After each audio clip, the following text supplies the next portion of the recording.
Chapter number 5 है। Chapter का नाम लाइफ प्रोसेस है। स्टार्ट करते हैं चैप्टर को। जैसे हमने पिछले सारे चैप्टर किए हैं, वन शॉट के अंदर इसे भी ख़त्म करने की पूरी कोशिश करेंगे, एक शॉट में ही ख़त्म करेंगे। तो स्टार्ट करते हैं आज अपना चैप्टर। तो चैप्टर का नाम क्या है? Life process. तो सबसे पहले हमें पढ़ना है या समझना है कि जो वर्ड है लाइफ प्रोसेस, इसका क्या सीधा सीधा मतलब है। ऐसे नाम से पता लग रहा है लाइफ प्रोसेस, जो भी प्रोसेस है एक लाइफ करती है, सजीव जो भी कोई वस्तु है वो जो भी क्रियाकलाप करती है वही क्या लाइफ प्रोसेस है। लेकिन अगर हम डेफिनेशन के हिसाब से करें, पेपर में 1 या 2 नंबर में पूछा जाए व्हाट इज़ लाइफ प्रोसेस, तो हम क्या लिखेंगे? तो देखते हैं हम क्या लिखेंगे। तो अगर हम डेफिनेशन के हिसाब से देखें तो क्या होगा ये? डेफिनेशन के हिसाब से हम इसे बोल सकते हैं कि ऑल द प्रोसेस, जैसे रेस्पिरेशन, डाइजेशन, जो together keep the living organism alive and perform the job of body maintenance, उसी क्या बोलते हैं? Life process. वो सारे काम जो किसी भी सजीव को जिंदा रखते हैं और उसके डेली के काम करने में, जो उसके जॉब होते हैं, बॉडी मेंटेनेंस काम होते हैं, वो करने में हेल्प करते हैं, उसे क्या बोला जाता है? Life process. अगर किसी को कम समझ आया हो ये डेफिनेशन, तो हम और ज़्यादा सिंपल क्या कह सकते हैं? Life process are those process which conclude या which confirm a body is living, a body is alive or not. और फिर इसका एग्जांपल दे सकते हैं लाइक रेस्पिरेशन, डाइजेशन, एक्सक्रीशन, ये सब क्या है? इसके एग्जांपल हो गए। अगर हम मोटे मोटे पढ़े तो लाइफ प्रोसेस के एग्जांपल क्या है? डाइजेशन, रेस्पिरेशन, सर्कुलेशन, एक्सक्रीशन, और भी बहुत सारे हो सकते हैं। तो ये सब क्या है? लाइफ प्रोसेस का मतलब है अगर कोई ऑर्गेनिज्म है, अलाइव है या वो लाइफ प्रोसेस के अंदर है, तो डाइजेशन भी कर रहा होगा, वो रेस्पिरेशन कर रहा होगा, सर्कुलेशन कर रहा होगा, एक्सक्रीशन कर रहा होगा। करने का तरीका अलग अलग हो सकता है पर कर ये सारे काम रहा होगा। अगर कोई भी ऑर्गेनिज्म ये सारे काम करता है तो हम क्या बोल सकते हैं उसे कि वो क्या है? लिविंग है। तो इसके अंदर एक हमारा आता है न्यूट्रिशन। डाइजेस्ट तो तभी करेगा जब कुछ खाएगा, तो सबसे पहले इसमें क्या आता है? न्यूट्रिशन।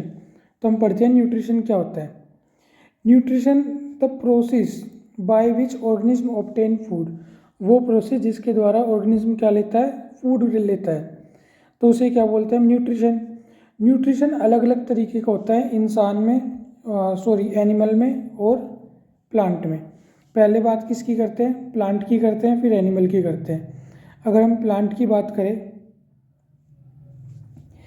जो न्यूट्रिशन है प्लांट के अंदर वो क्या है? सबसे पहले हमें पता है प्लांट आर ऑटोट्रोप।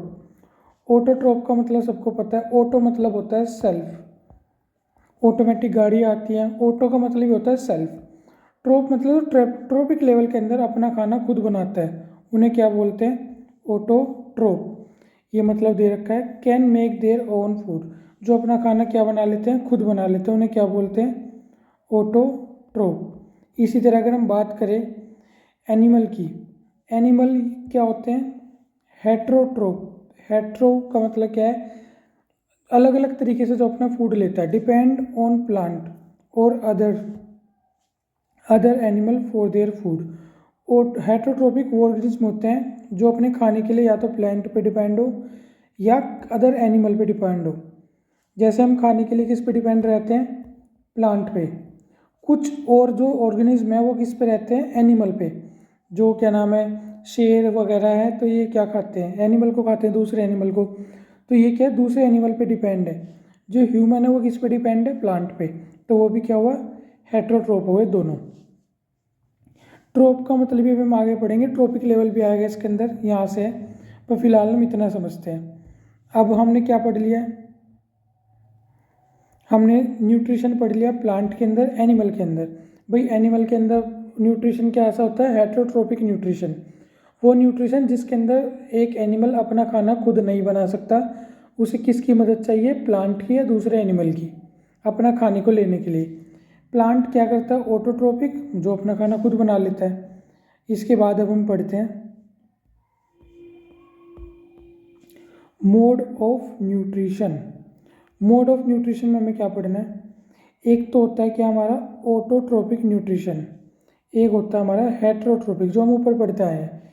ऑटोट्रोपिक में अगर हम पढ़ना चाहें तो ये क्या है? ये वो it is a kind of nutrition in which organic material है, सॉरी इन ऑर्गेनिक मटेरियल है, जैसे CO2 water are utilise to prepare organic food. Autotrophic nutrition वो न्यूट्रिशन है जिसके अंदर इन ऑर्गेनिक मटेरियल को यूटिलाइज किया जाता है और किसके अंदर कन्वर्ट कर दिया जाता है, ऑर्गेनिक फूड के अंदर। इस प्रोसेस का नाम ही क्या होता है, फोटोसिंथेसिस। ये डेफिनेशन आएगी व्हाट इज फोटोसिंथेसिस, तो यही डेफिनेशन में देनी है कि अभी आगे भी आएगी फोटोसिंथेसिस की।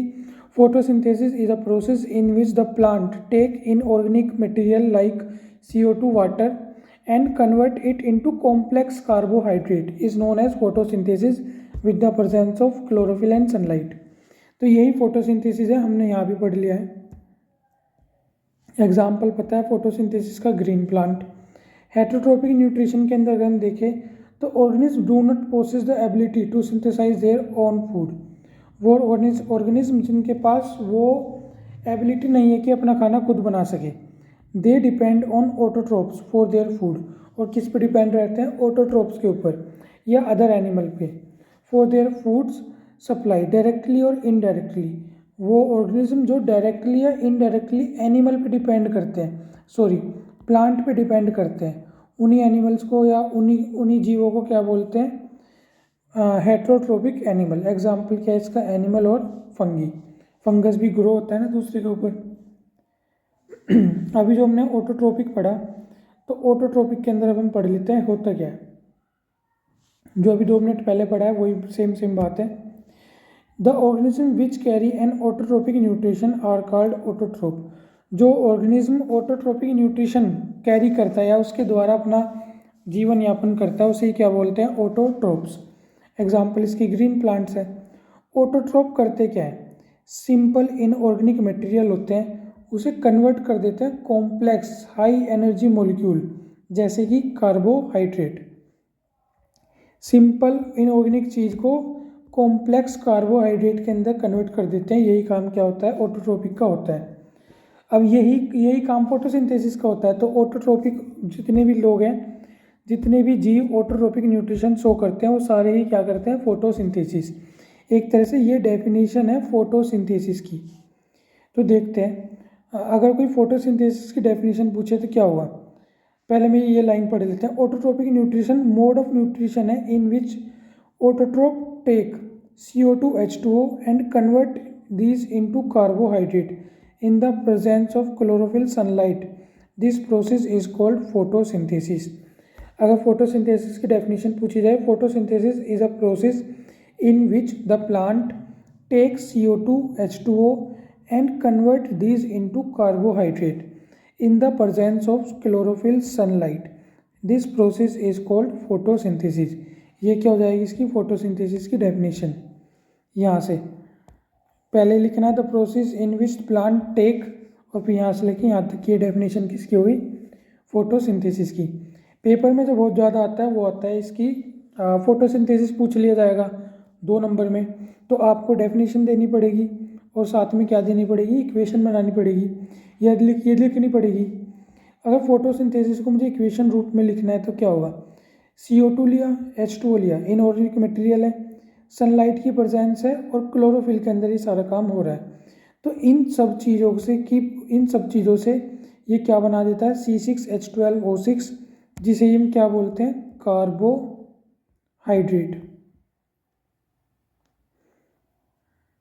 ये स्पेलिंग देख लेना, कार्बोहाइड्रेट। साथ में क्या बनाता है, ऑक्सीजन और वाटर। इसलिए हम क्या बोलते हैं, जो प्लांट है वो CO2 लेते हैं और ऑक्सीजन छोड़ते हैं। यहाँ से भी हम इस बात को क्या है, जस्टिफाई कर सकते हैं। अब फोटोसिंथेसिस के लिए क्या क्या रॉ मटेरियल चाहिए होता है, जो अभी हमने बात करी है। सनलाइट चाहिए, हाईलाइट कर देते हैं इसे। अच्छा, क्या चाहिए, सबसे पहले सनलाइट चाहिए। क्लोरोफिल, क्लोरोफिल क्या करता है, सनलाइट को अब्जॉर्ब कर देता है। कौन, क्लोरोफिल। CO2 चाहिए, ये कहाँ से एंटर होती है, enter through the stomata, and stomata से ऑक्सीजन क्या होती है, रिलीज होती है। ऑक्सीजन एक बाई प्रोडक्ट है थ्रू स्टोमेटा ऑन लीफ। यहाँ हमने देखा था ना, ऑक्सीजन एक बाई प्रोडक्ट है। मेन बनाई प्लांट ने क्या थी, कार्बोहाइड्रेट, ऑक्सीजन बनी तो निकल गई स्टोमेटा से बाहर। और क्या चाहिए, वाटर चाहिए, यही तो डेफिनेशन पढ़ी थी। Photosynthesis is a process in which the plant takes CO2 water in the presence of sunlight and chlorophyll and convert it into complex carbohydrate. याद रखना सनलाइट की तो प्रेजेंस चाहिए, क्लोरोफिल में ये सब काम होता है। तो जो वाटर की हमने बात करी, ये वाटर है, इसके साथ साथ डिजोल्व मिनरल होते हैं, नाइट्रोजन, फॉस्फोरस, ये भी क्या है, रूट के द्वारा खींच लिए जाते हैं वाटर के साथ। साइट ऑफ फोटोसिंथेसिस, फोटोसिंथेसिस होता कहाँ है? बचपन में हमने पढ़ा था लीफ के अंदर। लीफ के अंदर कहाँ होता है? Chloroplast in the leaf. Chloroplast के अंदर क्या होता है? क्लोरोफिल, इसलिए तो कहते हैं इन the presence of chlorophyll, chlorophyll की प्रेजेंस में। जिस लीफ के अंदर क्लोरोफिल होगा वो लीफ कैसी होगी? ग्रीन पिगमेंट की होगी। तो इसके उसमें जब हम आगे बड़ी क्लास में जाएंगे तो हमें पता लगेगा क्लोरोफिल के टाइप होते हैं। रेड कलर में क्लोरोफिल रेड कलर में भी होता है, ABC करके इनके टाइप हो जाते हैं, और सबसे ज़्यादा फोटोसिंथेसिस भी रेड कलर करता है। लेकिन फिलहाल हमें क्या पढ़ना है? क्लोरोफिल से पत्तियों का कलर कैसा होता है? ग्रीन। अगर किसी भी पेड़ की पत्ती ग्रीन है इसका मतलब उसके अंदर क्लोरोफिल है और उसके अंदर एबिलिटी है फोटोसिंथेसिस करने की। अगर सनलाइट मिले उसे, वाटर और CO2 मिले तो फोटोसिंथेसिस करेगी। प्लांट के से जुड़े हुए, यानी कि पत्ती तोड़ के अलग रख ली, अब कहेंगे फोटोसिंथेसिस करेगी, ऐसे नहीं करेगी। Main event of photosynthesis, photosynthesis के मेन इवेंट क्या है? सबसे पहली बात क्या है? Absorption of light energy by chlorophyll. जो क्लोरोफिल है वो क्या करता है? सनलाइट की प्रेजेंस बोलते हैं ना, प्रेजेंस का मतलब ही क्या है? उसने सनलाइट को अब्जॉर्ब कर लिया। सनलाइट का मतलब ही क्या है? लाइट एनर्जी है, तो सबसे पहले अब्जॉर्ब होगी लाइट एनर्जी क्लोरोफिल के अंदर। फिर ये आता है पेपर में कि भाई जो फोटोसिंथेसिस है उसके अंदर क्या होता है, तो मेन पॉइंट यह है, वो भी लिखना है कि absorption of light energy into chlorophyll या बाय द क्लोरोफिल। इसके बाद conversion of light energy into chemical energy. सबसे मेन काम क्या होता है? लाइट एनर्जी किसके अंदर कन्वर्ट हो जाती है? केमिकल एनर्जी में। दूसरी बड़ी चीज़ क्या होती है? Splitting of water into hydrogen and oxygen. Split का मतलब ही होता है टूटना, ब्रेक डाउन होना। ब्रेकिंग ऑफ जो वाटर है, H2O है, जो हमारा H2O है, ये किसके अंदर टूट जाता है?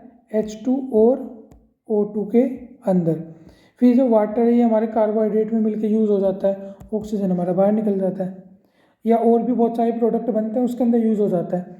तो सबसे पहले लाइट एनर्जी केमिकल एनर्जी में कन्वर्ट हुई। दूसरा जो वाटर है वो स्प्लिट हो गया किसके अंदर? हाइड्रोजन और ऑक्सीजन के अंदर। एक काम और होता है जो हमने कहा था ना, CO2 चाहिए प्लस वाटर चाहिए प्लस सनलाइट चाहिए प्लस क्लोरोफिल चाहिए, फिर क्या बनता है हमारा? Carbohydrate plus H2O। तो जो कार्बोहाइड्रेट है CO2 से ही बना है, तो क्या होता है? Reduction of CO2 to carbohydrate. C के पास यहाँ ऑक्सीजन है, यहाँ पे C6H12O6H जुड़ गया इसके अंदर, तो यहाँ हम क्या बोल देते हैं कि CO2 का क्या हो गया? रिडक्शन हो गया।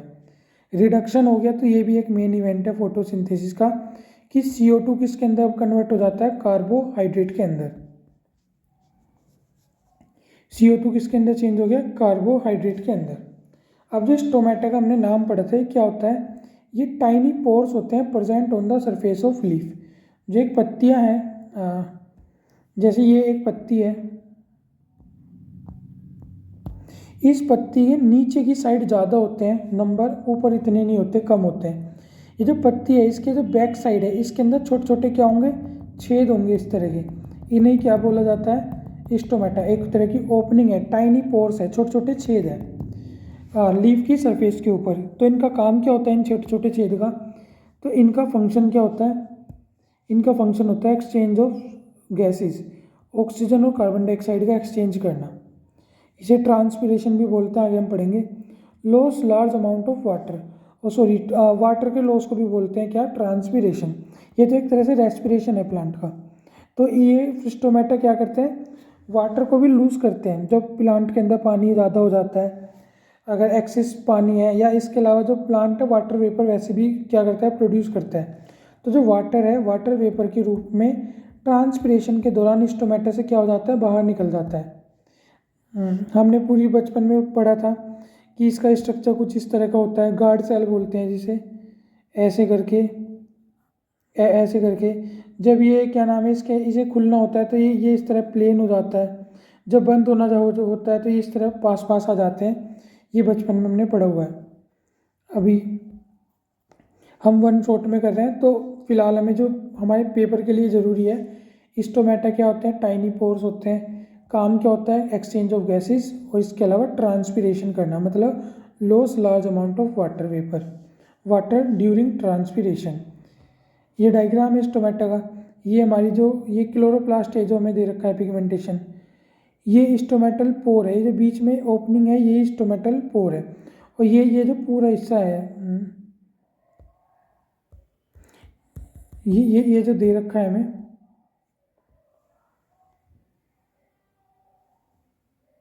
ये वाला हिस्सा, ये हमारे क्या है, गार्ड सेल। इसी के मूवमेंट से ट्रांसपिरेशन होता है हमारा कि कब वाटर लॉस करना है कब नहीं करना, कब ऑक्सीजन को जाने देना है कब नहीं जाने देना। ये हमने बात कर ली ऑटोट्रोपिक न्यूट्रिशन की। अब हम बात करेंगे किसकी, हेटरोट्रोपिक न्यूट्रिशन की। ऑटोट्रोपिक न्यूट्रिशन में तो हमने मेन चीज़ क्या पढ़ी, फोटोसिंथेसिस। अब हम पढ़ेंगे हेटरोट्रोपिक। हेटरोट्रोपिक में एक चीज़ नहीं होती, कई तरह की होती है। ऑटो में तो फोटोसिंथेसिस है बस, लेकिन हेटरो में क्या क्या है, होलोजोइक न्यूट्रिशन भी होता है, सेप्रोफाइटिक न्यूट्रिशन भी होता है, और पैरासाइटिक न्यूट्रिशन भी होता है। तो एक एक करके देखते हैं कैसे कैसे न्यूट्रिशन है। होलोजोइक न्यूट्रिशन क्या है, वो एनिमल जो take in solid food and break down inside the body. वो ऑर्गेनिज्म जो सीधा खाना खाते हैं, उनके पेट में गया, उसके बाद वो खाना ब्रेक डाउन होकर सिंपल सब्सटेंस में टूट के उनकी बॉडी के अंदर क्या है, एसिमुलेट हो जाता है। उसे तो क्या बोलते हैं, होलोजोइक। जैसे हम ह्यूमंस हैं, हमने खाना खाया, मान लो हमने रोटी खाई, रोटी में मतलब एक टुकड़ा तोड़ के खाया, हमारे पेट में गया, फिर उसके अंदर अलग अलग तरह के एसिड डलेंगे और एंजाइम्स डलेंगे, फिर हमारी स्मॉल इंटेस्टाइन में जाएगा, वहाँ एंजाइम जूस आएंगे, बहुत सारे बाइल्स आएंगे, पेनक्रियास आएगा, अलग अलग चीज़ को तोड़ा जाएगा। उसके अंदर कार्बोहाइड्रेट को अलग एंजाइम काम करेगा, फैट्स को तोड़ के अलग किया जाएगा, प्रोटीन को तोड़ के अलग एब्जॉर्ब किया जाएगा।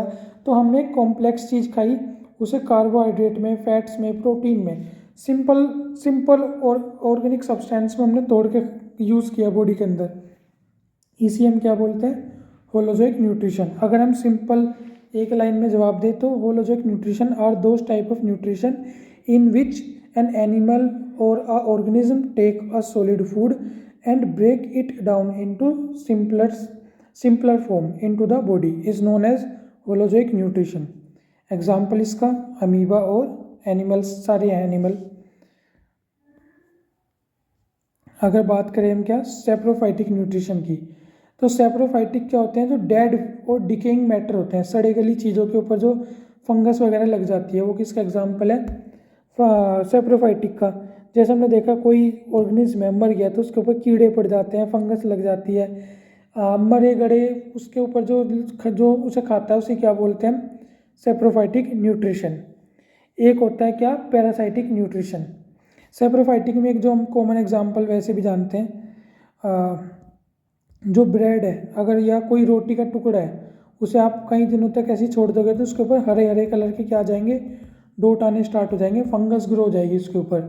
तो जो चीज़ डिके हो जाए या सडनली स्टार्ट हो जाए, उसके ऊपर जो ऑर्गेनिज्म उसे खाते हैं वही क्या होते हैं, सेप्रोफाइटिक एनिमल होते हैं या ऑर्गेनिज्म होते हैं। कीड़े पड़ जाते हैं तो वो भी सेप्रोफाइटिक के अंदर ही आते हैं, जो डेड बॉडी वगैरह में हो जाते हैं। पैरासाइटिक क्या होता है, पैरासाइटिक वो होते हैं जो किसी की, जो अपना खाना दूसरों से ले, उसके शरीर के अंदर या बाहर रह के। पैरासाइटिक लिव इनसाइड और आउटसाइड अदर ऑर्गेनिज्म जिसके भी बॉडी के अंदर या बाहर ये रहते हैं उसे क्या बोलते हैं, होस्ट। और वहाँ से क्या लेते हैं, अपने न्यूट्रिशन लेते हैं। जैसे कसकटा क्या होती है, अमर बेल होती है। मैं नाम लिख देता हूँ, कसकटा क्या होती है हमारी, अमर बेल।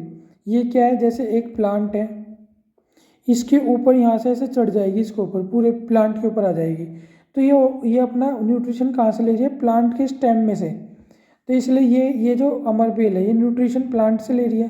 तो ये प्लांट के, ये एक तरह से क्या है, पैरासाइटिक है। ये पैरासाइटिक है और प्लांट से अपना न्यूट्रिशन ड्राइव कर रही है। इसी तरह टिक्स या लीच, जो कुत्ते बिल्ली होते हैं, इंसान होते हैं, उनके अंदर क्या हो जाते हैं, कुत्ते बिल्ली में बोलते हैं इसे शायद पिस्सू, पिस्सू। और इंसान में बोलते हैं जुए, जुए ऐसे लिखते हैं शायद। तो ये है, ये क्या करती है, बॉडी इंसान की या जानवर की बॉडी के ऊपर चिपकी रहती है, वहाँ से खून चूसती रहती है। तो ये भी क्या कर रही है, इंसान की या जानवर की बॉडी से न्यूट्रिशन ले रही है। तो ये भी क्या है, पैरासाइटिक है।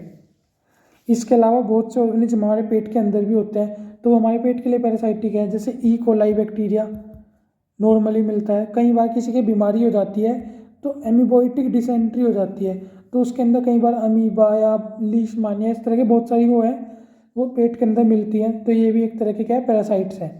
कुछ हमें नुकसान पहुंचा देते हैं, कुछ नहीं पहुंचा पाते, बस इतना अंतर है। आगे next, how do organism obtain their food. ये जो ऑर्गेनिज्म है अपना फूड कैसे ऑब्टेन करते हैं। सबसे पहले ऑर्गेनिज्म में सबसे पहले हम सिंपल ऑर्गेनिज्म है जितने भी है, सिंगुलर सेल है उनकी बात कर लेंगे। उसके बाद मल्टी सेलुलर जैसे ह्यूमंस है इनकी बात करेंगे। तो सबसे पहले किसकी बात कर रहे हैं, सिंगल सेल ऑर्गेनिज्म की। सिंगल सेल में सबसे पहले ही नाम दिमाग में क्या आता है, अमीबा। तो देखते हैं अमीबा अपना फूड कैसे लेता है। ये क्या करते हैं, food is taken through entire surface, पूरी सरफेस से क्या है फूड लेने की कोशिश करते हैं। जैसे ये एक अमीबा है, ये इसका न्यूक्लियस है, फूड पार्टिकल है, तो ये इस तरह का क्या है, ये एक इस तरह की स्ट्रक्चर बना लेगा अपने एक साइड से, यहाँ पे फूड आ जाएगा। फिर ये धीरे धीरे इसे क्लोज कर देगा। ये जो दो इसने वो बनाए, एक तरह का हुक टाइप बनाया है, पैर बनाए, इसे ही बोलते हैं क्या, सूडोपोडिया। सूडो मतलब झूठे, पोडिया मतलब इसके पैर, झूठे पैर हैं। इससे इसने इसे इनक्लोज किया। अब अपना डाइजेस्टिव जूस रिलीज़ किया ये साइटोप्लाज्म से, इसे पचा लेगा बिल्कुल, फूड वैक्यूल के अंदर फंसा के पचा लेगा और इसे अपने अंदर क्या कर लेगा, एब्जॉर्ब कर लेगा। जो वेस्ट मटेरियल है वापस एसिमुलेट करने के बाद जो वेस्ट मटेरियल है उसे वापस क्या कर देगा, इजेशन कर देगा, यहाँ से बॉडी से बाहर निकाल देगा। ह्यूमन के अंदर ये तरीका करने का अलग होता है, इनके अंदर अलग है। ये न्यूट्रिशन है अमीबा के अंदर। अगर पैरामीशियम देखें तो पैरामीशियम का डायग्राम कुछ कुछ ऐसा होता है, एक रफ डायग्राम है। यहाँ पे क्या होती है, इसके सिलाई होती है, बाल बाल से होते हैं। इसके अंदर खाना खाने का तरीका क्या है, जैसे यहाँ से एक ओपनिंग है, ये खाना यहाँ से खाता है। अमीबा तो सूडोपोडिया कहीं भी बना लेगा, यहाँ भी बना लेगा, इधर भी बना लेगा। ये खाना सिर्फ यहाँ से आएगा। मान लो फूड पार्टिकल आके यहाँ अटैच हो गया, ये सीलिया इस तरह मूव करती है कि ये फूड पार्टिकल घूम के कहाँ जाता है, इसके माउथ तक। यहाँ पे आई तो इधर से मूव करके इसके मुंह पे आ जाएगा। मतलब ये भी खाता तो एक जगह से है, लेकिन ये सीलिया इसे खाने में मदद करती है, फूड पार्टिकल को ट्रैवल करती है इसके मुंह तक। तो पैरामीशियम की भी पढ़ लेते हैं फटाफट। Which paramecium which is a unicellular organism take in food at a specific spot, एक स्पेसिफिक स्पॉट से ही खाना खाता है, जैसे यहाँ से खा रहा है। Which is moved there by cilia, ये जो स्पॉट है यहाँ तक खाना किसके द्वारा मूव करके लाया जाता है, सीलिया के द्वारा। ये जो मैंने बाल बाल से बनाए थे इन्हें बोलते हैं cilia. Small hairs present all over the body, वैसे हम बोलते हैं small hair like projection on the body. तो ये तो बात हुई यूनिसेलुलर ऑर्गेनिज्म की या सिंगल सेलुलर ऑर्गेनिज्म की, अमीबा और पैरामीशियम की। अब बात करते हैं किसकी, अभी तो पहले इन्हीं की कर रहे हैं, फिर मल्टी सेलुलर की। यहाँ पे हमने क्या क्या किया, अभी जो हमने ऊपर अमीबा का पढ़ा, क्या किया, सबसे पहले इनटेक ऑफ फूड किया, फिर उस फूड को ब्रेक डाउन किया, जो भी फूड था वो कॉम्प्लेक्स चीज़ थी, इसे सिंपल में तोड़ दिया। उसके बाद क्या है, उसे एब्जॉर्ब किया, एब्जॉर्प्शन का प्रोसेस स्टार्ट किया, मूवमेंट हुई ऑफ डाइजेस्टेड फूड की, उसे बॉडी के अंदर यूटिलाइज कर लिया। जैसे ह्यूमन है वो ग्लूकोज और ग्लाइकोजन की फॉर्म में लेता है, ये अपने उस फॉर्म में लेंगे जो भी इनका फॉर्म होता है सीधा एनर्जी के रूप में। उसके बाद ह्यूमन क्या है, फीसिस के थ्रू से निकाल देता है बॉडी से, पोटी के द्वारा, और ये क्या है इजेशन कर देते हैं, अपनी बॉडी सरफेस से वापस छेद बनाया और बाहर निकाल दिया, सूडोपोडिया के द्वारा इस तरह निकाल दिया। ये प्रोसीजर सबके अंदर सेम है, क्योंकि है तो ये हेटरोट्रोपिक ही, सिंगल सेल हो या मल्टी सेलुलर हो, जब हेटरोट्रोपिक न्यूट्रिशन है तो तरीका सबका क्या होगा, सेम होगा। तो अब हम पढ़ते हैं सिंगल के बाद मल्टी सेलुलर। मल्टी सेलुलर तो इसके अंदर सबसे अच्छा और सबसे बढ़िया एग्जाम्पल क्या है, ह्यूमन की बात करते हैं। ह्यूमन के अंदर जो डाइजेशन है या खाने लेने का प्रक्रिया है वो एक तरह से माउथ से स्टार्ट होता है और डाइजेशन और एक्सक्रीशन तक जाने में, जैसे यहाँ क्या है, खाना लेने से एक्सक्रीशन तक का प्रोसीजर है, तो ह्यूमन के अंदर भी खाना लेने से लेके एक्सक्रीशन एनस होता है, एनस तक के प्रोसीजर होगा न्यूट्रिशन के अंदर। तो सबसे पहले हम क्या देखते हैं, माउथ। माउथ के अंदर क्या है, सबसे पहले इनटेक ऑफ होल फूड, जो खाना है पूरा, मतलब ये नहीं कि पूरी थाली समेत खा लिया, ये एक रोटी रखी थी बिना तोड़े पूरी खा गए, रोटी का एक टुकड़ा भी खाया तो वो भी एक होल फूड माना जाएगा।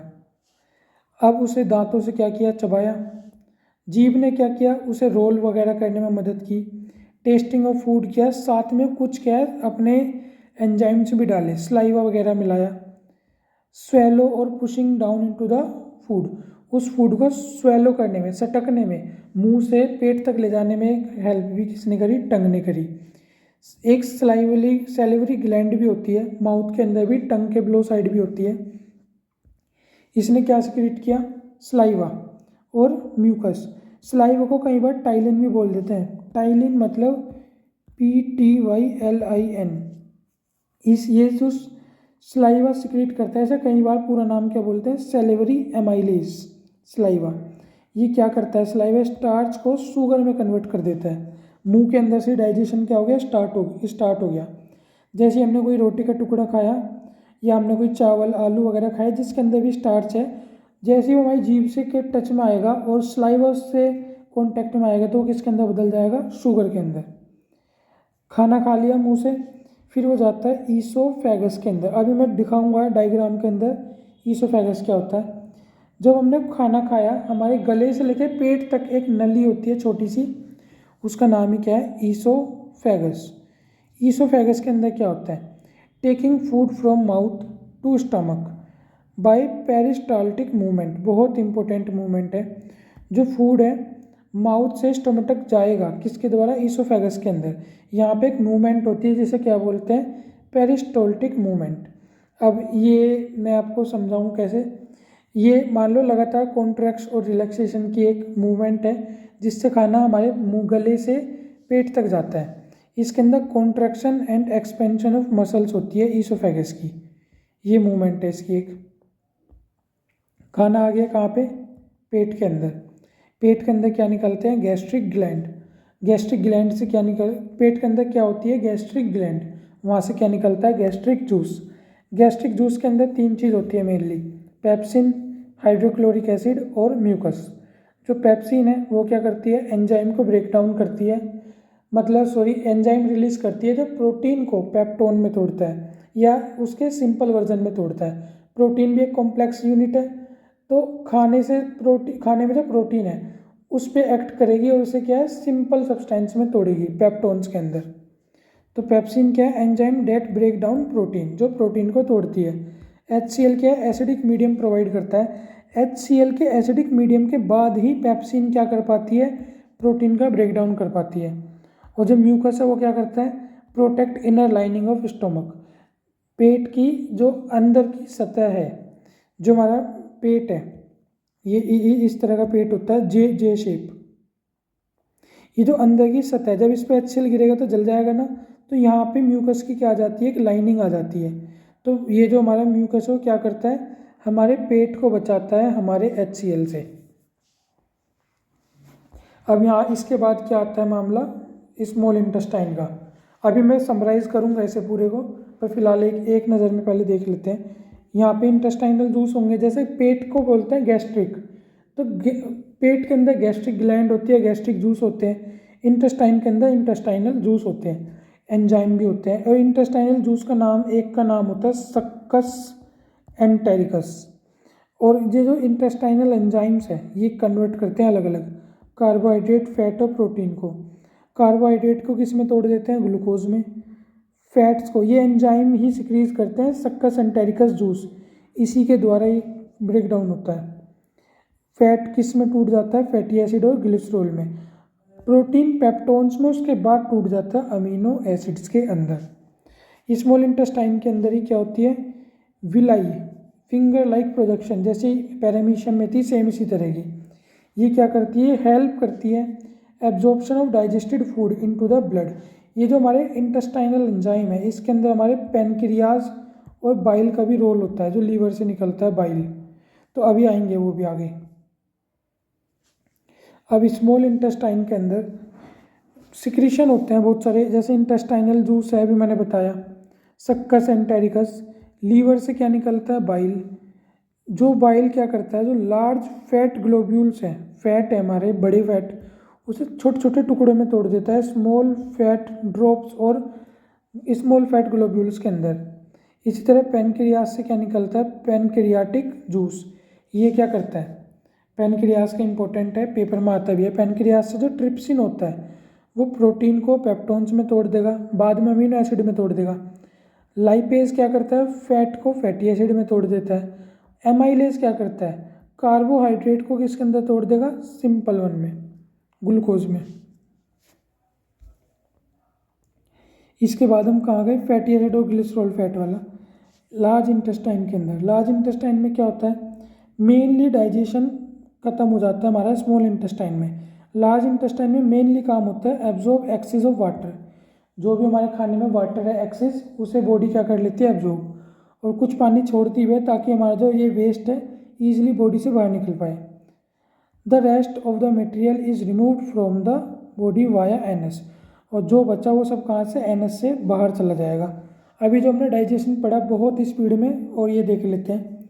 डाइजेशन पेपर में आ सकता है, डायग्राम बनाना है, और ये आप ये एक बार रीड करके इसके अंदर से इस तरह, माउथ के अंदर क्या होता है, टीथ क्या करता है, टंग क्या करता है, ये सारे उसका एक एक पॉइंट तो कम से कम देना है। ज़्यादा दोगे तो और अच्छा है, मिनिमम एक पॉइंट तो सबका बताना है। जैसे हमने माउथ पढ़ा, माउथ से फूड का क्या होता है, इंगेशन, इंगेशन या इनटेक ऑफ फूड। माउथ के अंदर क्या होती है, हमारी बक्कल कैविटी होती है। बक्कल कैविटी से क्या निकलते हैं, हमारे सलाइवा वगैरह निकलता है, सलाइवा। टंग, जैसे यहाँ टंग नहीं लिखी, टंग है तो टंग भी क्या करती है, फूड को रोल मिक्स करने में, स्वेलो करने में मदद करती है। फिर ईसोफेगस बताया था ना, गले से लेके पेट तक की एक ट्यूब होती है जिसका नाम क्या है, ईसोफेगस। इसके अंदर कोई डाइजेशन नहीं होता। एक चीज़ और, माउथ के अंदर जो स्टार्च है, जिस भी खाने में स्टार्च है, वो किसके अंदर बदल जाता है हमारा, सिंपल शुगर के अंदर या ग्लूकोज के अंदर क्या है, टूट जाता है। हमने सबसे पहली लाइन में ही पढ़ा था, जो ये स्टार्च है किसके अंदर टूट जाता है, सिंपल शुगर में या ग्लूकोज के अंदर। तो ईसोफेगस में कोई डाइजेशन नहीं होता। फिर ये गोल ब्लैडर वगैरह नहीं, फिर खाना आएगा पेट के अंदर। पेट के अंदर गैस्ट्रिक ग्लैंड होती है, गैस्ट्रिक जूस करती है, HCl पेप्सिन और हमारा म्यूकस। इसके बाद ये खाना आता है स्मॉल पेट से स्मॉल इंटेस्टाइन में। जब ये स्मॉल इंटेस्टाइन में आता है, यहाँ पे हमारा पैनक्रियाज है, यहाँ पे लीवर है। ये खाना क्या है, हमारा एसिड है हमारे इस खाने में, HCl गिरा था, ये हमारी आंत को जला ना दे। तो ये जो हमारा बाइल और पैनक्रियाज है, ये बेसिक नेचर का होता है। जब ये एसिड वाले खाने से मिलता है तो यहाँ क्या हो जाता है, न्यूट्रल हो जाता है खाना ही। उसके बाद इसके अंदर अलग अलग एंजाइम होते हैं, जैसे हमने पढ़ा था पैनक्रियाज से जो एंजाइम निकलते हैं, ट्रिप्सिन है प्रोटीन को तोड़ता है, लाइपेज फैट को तोड़ता है, माइलेज कार्बोहाइड्रेट को तोड़ता है। इसी तरह लीवर से जो बाइल है वो लार्ज फैट ग्लोब्यूल्स को स्मॉल फैट ग्लोब्यूल्स में तोड़ देता है। तो ये सब काम होता है। स्मॉल इंटेस्टाइन में विलाई भी होते हैं, सॉरी ये नहीं है स्मॉल इंटेस्टाइन, ये वाली है। छोटे छोटे हेयर लाइक प्रोजेक्शन होते हैं जो खाने को एब्जॉर्ब करते हैं। इसके बाद खाना कहाँ पे आता है, लार्ज इंटेस्टाइन में। यहाँ पे मेनली वाटर का एब्जॉर्प्शन होता है, और वाटर एब्जॉर्ब होते होते खाना यहाँ कलेक्ट हो जाता है। खाना ना बोल के अब हम इसे क्या बोलेंगे, हमारे बॉडी का वेस्ट। सब कुछ तुमने एब्जॉर्ब ही कर लिया, वेस्ट एब्जॉर्ब हो गया, और उसके बाद ये NS के द्वारा बॉडी से बाहर निकल गया। इस पूरे प्रोसेस में अगर किसी का ध्यान गया हो, एक ये ओपनिंग या ये एक्सटेंशन है जिसे क्या बोलते हैं, वर्मीफॉर्म अपेंडिक्स। ये आज के टाइम पे हमारा वेस्ट ऑर्गन है। जब इंसान एक प्रिमिटिव जानवर था बहुत पहले, जब वो घास खा लेता था, सिंपल बिल्कुल जैसे गाय खा लेती है घास, इस तरह घास खा लेता था, तब ये जो वर्मीफॉर्म अपेंडिक्स था सेलुलोज के डाइजेशन में काम आता था। लेकिन अब ये हमारे बॉडी के लिए वेस्टेजियल ऑर्गन हो गया है, क्योंकि अब हमने खाना कैसे स्टार्ट कर दिया, पका के खाना स्टार्ट कर दिया। हम वैसे अगर हम देखा जाए, हम अब भी घास खा लेते हैं नॉर्मल, जो हम साग खाते हैं ये सब खाते हैं, पका के ज़्यादा खाते हैं, लेकिन कच्चा भी बहुत सारा आइटम हम खा लेते हैं। तो फिलहाल ये हमारा इतना रोल नहीं होता है इसका बॉडी के अंदर, क्योंकि हम मेनली घास नहीं खाते हैं, तो इसलिए ये जो ऑर्गन है अब इसका कोई इतना काम बचा नहीं है हमारी बॉडी के अंदर, इसलिए इसे क्या बोलते हैं, वेस्टिजियल ऑर्गन, मतलब फालतू ऑर्गन है, इसका कोई काम नहीं है, ऐसा बोला जाता है। तो अभी हमने डाइजेस्टिव सिस्टम पढ़ा, इसके अंदर हमने एलिमेंट्री कैनाल पढ़ी। हाँ, हमारे माउथ से लेके एनस तक जो ये ट्यूब आ रही है ये इस तरह ऐसे फिर मोटी हो गई पेट के अंदर, फिर स्मॉल इंटेस्टाइन में ये पतली हो गई और लंबी हो गई, फिर लार्ज इंटेस्टाइन में फिर वापस मोटी हो गई, एनस पे ख़त्म हुई। मुंह से लेके एनस तक की ये जो पूरी एक ट्यूब है इसे ही क्या बोलते हैं, एलिमेंट्री कैनाल। डाइजेस्टिव सिस्टम में एलिमेंट्री कैनाल होती है और डाइजेस्टिव ग्लैंड होती है, जो मिलके क्या करती है, डाइजेस्टिव सिस्टम का निर्माण करती है। डाइजेस्टिव सिस्टम में दो ही चीज़ तो है, एलिमेंट्री कैनाल, उसके अंदर ग्लैंड होती है जिसके अंदर से अलग अलग जूस निकलते हैं, खाना पचता है। ये डाइजेस्टिव ग्लैंड में mainly gland salivary gland, liver, pancreas, एक इस तरह एक इंटेस्टाइनल से सक्कस एंटेरिकस भी बोल सकते हैं हम, पर कोई ग्लैंड नहीं है उसके लिए स्पेशल। यहाँ पे हमारा क्या खत्म होता है, डाइजेशन खत्म। अब आता है हमारा टॉपिक क्या, रेस्पिरेशन। तो रेस्पिरेशन क्या है, तो इसे देखते हैं। रेस्पिरेशन को हम कैसे जानते हैं, सांस लेना। रेस्पिरेशन के अंदर दो चीज़ होती है, अगर हम थोड़ा टेक्निकल पढ़े, एक तो क्या होता है गैसियस एक्सचेंज। गैसियस एक्सचेंज हमने बचपन से सुना है कि हम क्या लेते हैं, हम ऑक्सीजन लेते हैं, इनटेक ऑफ ऑक्सीजन एटमॉस्फेयर से एंड रिलीज CO2। इसे सिंपल भाषा में ब्रीथिंग या सांस लेना बोलते हैं। ये भी रेस्पिरेशन में करते हैं हम ये काम। और क्या करते हैं हम रेस्पिरेशन में, होता क्या है, break down of simple food in order to release energy inside the cell. जो सिंपल फूड मटेरियल है उसे ब्रेक डाउन किया जाता है जिससे क्या हो, एनर्जी निकल सके। आपको पता है हमने 9th क्लास में पढ़ा था, सेल होती है, सेल के अंदर एक माइटोकॉन्ड्रिया होता है जिसे एनर्जी हाउस ऑफ सेल बोलते हैं, बिजली घर बोलते हैं जिसे हमारी सेल का। ये क्या करता है, जब इसके अंदर ये ऑक्सीजन में हमने लिया, माइटोकॉन्ड्रिया के अंदर गया, यहाँ से ब्रेक डाउन होगा फूड का और क्या होगा, CO2 रिलीज होगी और एनर्जी रिलीज होगी। CO2 वापस ब्लड में आके लंग्स से बाहर चली जाएगी, एनर्जी हमारी बॉडी के क्या आ जाएगी, काम आ जाएगी। तो ये काम होता है क्या, सेलुलर फॉर्म पे रेस्पिरेशन के अंदर। सेल के अंदर सिंपल फूड को क्या होगा, तोड़ा जाएगा और उससे एनर्जी निकाली जाएगी। तो break down of glucose by various pathway. Glucose का जो ब्रेक डाउन है अलग अलग तरीके से किया जाता है। अगर हम देखें, एक ग्लूकोज मॉलिक्यूल है हमारा ये C6H12O6, इसे C कार्बन शुगर बोल देते हैं हम। साइटोप्लाज्म के अंदर सबसे पहले पायरुविक एसिड बनता है 3 कार्बन। यहाँ से अब हमारे 3 केस आते हैं। एक, अगर हमें प्रॉपर ऑक्सीजन मिले माइटोकॉन्ड्रिया के अंदर तो क्या बनता है, CO2 बनेगा, वाटर बनेगा, एनर्जी बनेगी। CO2 बॉडी से बाहर चला जाता है, अभी मैंने बताया। वाटर एक बाई प्रोडक्ट है और एनर्जी बनती है हमारी। अगर ऑक्सीजन की कमी हो, लैक ऑफ ऑक्सीजन हो, जैसे मसल्स में होता है हमारा, कई बार अगर कोई इंसान है बहुत तेज़ दौड़ लेता है तो उसे बॉडी को इतना सफिशेंट ऑक्सीजन नहीं मिल पाता, लेकिन मसल्स को तो काम करना पड़ रहा है भागने में लगातार, तो उसके मसल्स में क्या बन जाता है, लैक्टिक एसिड। एनर्जी तो बनेगी, एनर्जी से तो उसने अपनी एनर्जी यूज़ कर ली, लेकिन साथ में क्या बन जाता है, लैक्टिक एसिड, जो बाद में दर्द करता है। जो कभी तुम में से कभी जिम गया हो या कभी तुमने एक दिन में ही बहुत ज़्यादा एक्सरसाइज कर ली हो तो तुम्हें जो मीठा मीठा दर्द होता है हाथ पैरों के अंदर, वो किसके कारण होता है, लैक्टिक एसिड के अंदर। अगर हम एनर्जी दे, वो ऑक्सीजन दे ही ना, एब्सेंस ऑफ ऑक्सीजन दे, तो क्या बनता है, ethanol plus CO2 plus energy. ये हमारे फर्मेंटेशन वगैरह के अंदर काम आता है। अब हमें रेस्पिरेशन के अंदर इसे क्या बोलते हैं, जब एब्सेंस होता है तो इसे बोलते हैं एनएरोबिक, और जब ऑक्सीजन की प्रेजेंस होती है तो इसे हम क्या बोलते हैं, एरोबिक। तो हमें रेस्पिरेशन के इन दोनों के डिफरेंस ही पढ़ने हैं।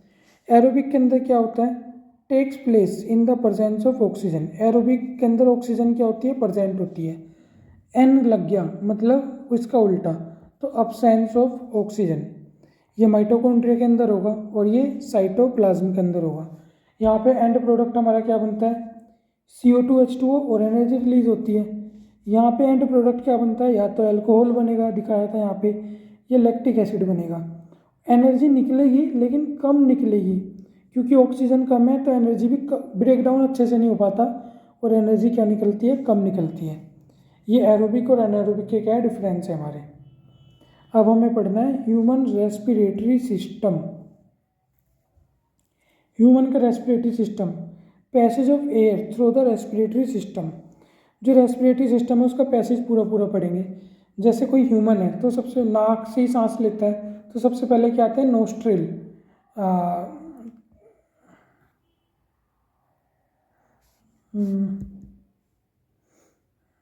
कैसे बनाए,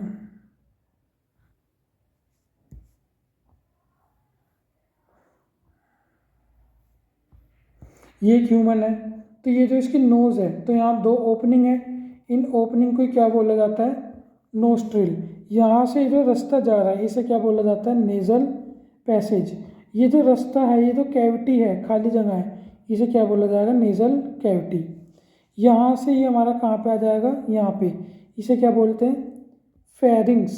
फेरिंग्स क्या है, एक कॉमन पैसेज है हमारी नोज़ का, हमारे मुंह से जो रास्ता जाता है, ये इन दोनों का क्या है, कॉमन पैसेज है। इसके बाद क्या आ जाता है, लैरिंग्स। लैरिंग्स इसके फेरिंग्स के जस्ट नीचे होता है। कई लोगों को इसमें कन्फ्यूज़न होता है लैरिंग्स और फेरिंग्स। एक हमारा वो होता है साउंड बॉक्स, जहाँ से हमारी आवाज़ निकलती है, वो क्या होता है, वो हमारा लैरिंग्स होता है या फेरिंग्स होता है। तो 2 मिनट लेके सोचो पहले अपने मन में, साउंड बॉक्स किसे बोलते हैं, लैरिंग्स को या फेरिंग्स को। पॉज करके सोच सकते हो या सोच लिया होगा, तो इसका आंसर मैं बता देता हूँ। हमारा ये क्या होता है, लैरिंग्स। इसे ही क्या बोला जाता है, वॉइस बॉक्स या साउंड बॉक्स, कुछ भी बोल देते हैं, ये क्या है, लैरिंग्स को बोलते हैं। इसके बाद जो नीचे आता है वो उसे हम क्या बोलते हैं, ट्रैकिया। यहाँ से 2 हिस्सों में बट जाता है हमारा क्या, ट्रैकिया। ट्रैकिया बटने के बाद अब हमारा यहाँ स्टार्ट क्या हो जाते हैं, लंग्स। तो अब लंग्स का हिस्सा आ चुका। तो लंग्स में सबसे पहले क्या होता है, ब्रोंकियो। फिर और ज़्यादा वो टूट जाता है, एक जैसे पेड़ की टहनी है ब्रोंकी, और ज़्यादा टहनी उसके अंदर से डिवाइड हो गई टहनी, तो क्या बोलेंगे, ब्रोंक्यूल्स। और लास्ट में ये जो लंग्स है इसके लास्ट में ऐसे गुब्बारे जैसी एक संरचना होती है, इसे क्या बोलते हैं, एल्वियोली। एल्वियोली के इसी हिस्से को बोलते हैं एल्वियोलर सैक। Alveolar sac. यहाँ पे क्या होती है, ब्लड कैपिलरीज होती है, नसें होती हैं ब्लड की बहुत पतली पतली, जहाँ से जब ऑक्सीजन आई इन ब्लड के संपर्क में आएगी कैपिलरीज के, यहाँ से ऑक्सीजन का आदान प्रदान होगा। तो यहाँ पे क्या होगी, ब्लड कैपिलरीज, यहाँ से ऑक्सीजन का ट्रांसपोर्ट, इनटेक और आउटटेक होता है, ऑक्सीजन का, कार्बन डाइऑक्साइड का, नाइट्रोजन का, सब गैसेस का। तो इसका डायग्राम है हमारे पास, एक बार हमने यहाँ पढ़ लिया था, नोस्ट्रिल पढ़ लिया, समझा दिया, नेजल पैसेज, फेरिंग्स पढ़ लिया हमने, कॉमन पैसेज। इसके बाद लैरिंग्स, देखो यहाँ एक एच सा दिख रहा है ना, यही है हमारा साउंड बॉक्स। फिर ये ट्रैकिया है हमारी। ये ट्रैकिया जब हमारी यहाँ डिवाइड हो चुकी, तो यहाँ से अब हमारी क्या आ गई, ये ब्रोंक्यो। ये ट्रैकिया यहाँ से डिवाइड होने स्टार्ट हो गई, ये हमारी क्या होगी, ब्रोंकी, ब्रोंक्यूल। इसे ब्रोंकस बोल देते हैं। जब लंग्स के अंदर स्टार्ट हो जाए तो ब्रोंकस, बाहर है तो ट्रैकिया है। अब इसके जो आखिरी हिस्सा है, ये वाले जो आखिरी हिस्से हैं गुब्बारे से बने हुए हैं, इसे क्या बोलते हैं, एल्वियोलर सैक। एल्वियोलर सैक, यहाँ पे ब्लड कैपिलरीज होती हैं। ये हमने पढ़ लिया। अब हम 2 चीज़ पढ़ते हैं। सांस लेने में सबसे पहले हमने क्या पढ़ा था, सबसे शुरुआत में, ऑक्सीजन लेते हैं, CO2 छोड़ते हैं। ऑक्सीजन लेने को, सांस लेने को बोलते हैं इनहेलेशन, इनहेलेशन, और छोड़ने को क्या बोलते हैं, एक्सलेशन। कपालभाति में सबने किया होगा, इनहेलेट, एक्सलेट, इनहेल करो, एक्सहेल करो, बट एयर को पढ़ा है ना हमने। During inhalation the thoracic cavity, ये जो चेस्ट कैविटी है वो क्या होती है, एक्सपेंड। जब हम सांस लेते हैं तो हमारी जो छाती है ऊपर आती है सांस लेते टाइम, एक्सलेशन में वापस कहाँ चली जाती है, अंदर चली जाती है। जो रिप्स हैं वो हमारे क्या ऊपर उठते हैं छाती के साथ ही, और एक्सलेशन में नीचे चले जाएंगे छोड़ते समय। सांस लेते समय हमारा डायफ्राम क्या हो जाता है, फ्लैट, छोड़ते समय क्या हो जाता है, डोम शेप। अब इसे मैं ऐसे समझा सकता हूँ आपको, अभी समझाता हूँ, 2 मिनट रुको, अभी बताऊँगा, इसे मेरे ध्यान है। वॉल्यूम ऑफ लंग्स इंक्रीज, जब हम सांस लेंगे तो हमारे अंदर एयर आ रही है तो वॉल्यूम ऑफ लंग्स क्या होगा, इंक्रीज होगा, और वॉल्यूम ऑफ लंग डिक्रीज होगा यहाँ पे। ये सब पॉइंट आपको इजीली याद रह जाएंगे। जो भूलने वाला पॉइंट है वो है हमारा बस ये, डायफ्राम वाला। फ्लैट कब होगा और डोम शेप कब होगा? तो देखो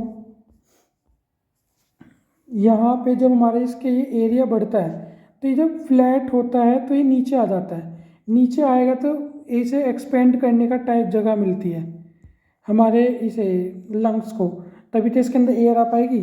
जब हम एक्सहेल करते हैं वापस ऊपर चला जाता है, फ्लैट के टाइम यहाँ आ गया और जब छोड़ दी तो वापस ऊपर आ गई। तो ये जो जगह थी फ्लैट होने के बाद ही तो मिली है, जगह बढ़ी तो एयर भी बढ़ेगी, इसलिए ये याद रखना। डायफ्राम फ्लैट तो हो जाता है इनहेलेशन में और कर्व शेप में या वापस बैंड हो जाता है कब? एक्सलेशन के अंदर। यही चीज़ याद रखने वाली है, बाकी सब इजीली याद हो जाएगा। तो अब हमने पढ़ लिया ये सारी चीज़ कि हमने क्या किया, सांस ली, कैसे छोड़ी, ये ब्लड कैपिलरी तक का सारा काम पढ़ लिया। लेकिन एल्वियोलर सैक जहाँ पे ब्लड कैपिलरीज है वहाँ पे होता क्या है, तो वो देखते हैं। Exchange of gases between alveolus and blood और टिश्यू, वहाँ टिश्यू में भी जाएगी आगे। तो यहाँ होता क्या है, सबसे पहले जब हमने सांस ली तो उसके अंदर ऑक्सीजन का कंटेंट ज़्यादा होता है। हमारे एटमॉस्फेयर में 21% ऑक्सीजन है, पता है हमें। तो ऑक्सीजन रिच जो हमारे पास एयर है वो ऑक्सीजन रिच है हमारे एल्वियोलस में, ये एल्वियोलर सैक के अंदर। Enter into the blood capillaries है, वहाँ से ये ऑक्सीजन रिच एयर हमारे ब्लड के अंदर गई। Through blood vessels O2 bind with haemoglobin, जैसे ही ब्लड के संपर्क में आई जो ऑक्सीजन वो किससे बाइंड हो गई? हीमोग्लोबिन से। वो और हीमोग्लोबिन से बाइंड होके ये क्या हो गई? ब्लड के साथ साथ जाने लगी। हीमोग्लोबिन कहाँ होता है? हमारा आरबीसी के अंदर। जो हमारी रेड ब्लड सेल है या जो हमारा ब्लड है उसका रेड कलर होता ही हीमोग्लोबिन की वजह से है। तो जो ऑक्सीजन है ये यहाँ से कहाँ चली गई? टिश्यू के अंदर। टिश्यू के अंदर गई, माइटोकॉन्ड्रिया के द्वारा इसका ब्रेकडाउन हो गया ग्लूकोज के अंदर, एनर्जी हमने निकाल ली, साथ में बाई प्रोडक्ट या वेस्ट प्रोडक्ट निकला CO2।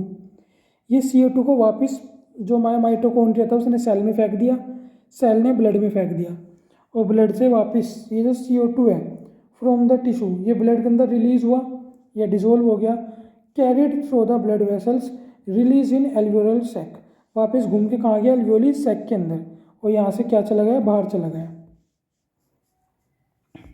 इसके अंदर थोड़ी सी और एक्सप्लेनेशन चाहिए तो इस तरह, जैसे ये हमारी एल्वियोली है यहाँ O2 ज़्यादा है, तो जैसे हमारी जो ये हमारा एक तरह से ये सर्कुलेटरी सिस्टम है, ये यहाँ पे हमारे क्या है? सेल्स है।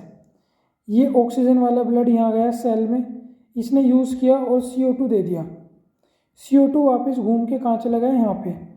अब तुम्हें पता है कोई भी चीज़ है हाई कंसनट्रेशन से लो कंसनट्रेशन में जाती है, यहाँ पे ऑक्सीजन की कंसनट्रेशन ज़्यादा है और ब्लड के अंदर कम है, तो ऑक्सीजन मूव करेगा ब्लड की तरफ, अंदर आ जाएगा ब्लड के। अब इस ब्लड के अंदर, इस वाले ब्लड के अंदर CO2 ज़्यादा है और बाहर CO2 कम है, तो यहाँ से जो CO2 है मूव करेगा बाहर की तरफ। इस तरह एक्सचेंज ऑफ गैसेज होती है हमारे एल्वियोलर सैक के अंदर कंसनट्रेशन ग्रेडियंट के ऊपर। अब यहाँ एक चीज़ आती है, जो टेरेस्ट्रियल ऑर्गेनिज्म होते हैं, जो धरती पर रहने वाले ऑर्गेनिज्म हैं, वो एटमॉस्फेयर से ऑक्सीजन ले लेते हैं, लेकिन जो एक्वेटिक है वो क्या है? वो ऑक्सीजन लेते हैं जो डिजोल्व होती है पानी के अंदर, डिजोल्व ऑक्सीजन फॉर रेस्पिरेशन। जैसे हमने फिश देखी है, वो जल्दी जल्दी बुलबुले से छोड़ती रहती है, मुँह से सांस लेती है जल्दी जल्दी। क्वेश्चन आता है कि जो फिश है बहुत जल्दी जल्दी सांस क्यों लेती है? क्योंकि वाटर के अंदर डिजोल्व ऑक्सीजन एटमॉस्फेयर की तुलना में कम होती है, इसलिए फिश को जल्दी जल्दी क्या करना होता है? इनहेल एक्सहेल करना होता है, ताकि वो अपनी बॉडी के अंदर ऑक्सीजन लेवल मेंटेन कर पाए। ह्यूमंस के साथ ऐसा नहीं होता क्योंकि वो एटमॉस्फेयर से लेते हैं, या कोई भी और जानवर के साथ नहीं होता क्योंकि एटमॉस्फेयर के अंदर ऑक्सीजन की मात्रा ज़्यादा होती है एज़ कम्पेयर टू वाटर। ये हमने पढ़ लिया ह्यूमंस का। अब हम पढ़ेंगे प्लांट्स का। ह्यूमंस का रेस्पिरेशन तो हमने पढ़ लिया। एक चीज़ और मैं बताना भूल गया, ये जो अभी हमने एल्वियोलर सैक पढ़ा,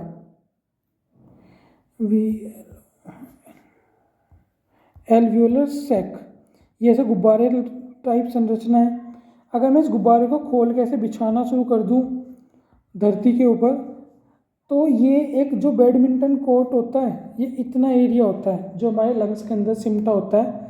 ये जो एल्वियोली, अगर मैं अपने लंग्स की खोल के स्टार्ट करूं तो एक बैडमिंटन कोर्ट को ढक देगी पूरा, इतना ज़्यादा एरिया कवर करती है एल्वियोलर सैक।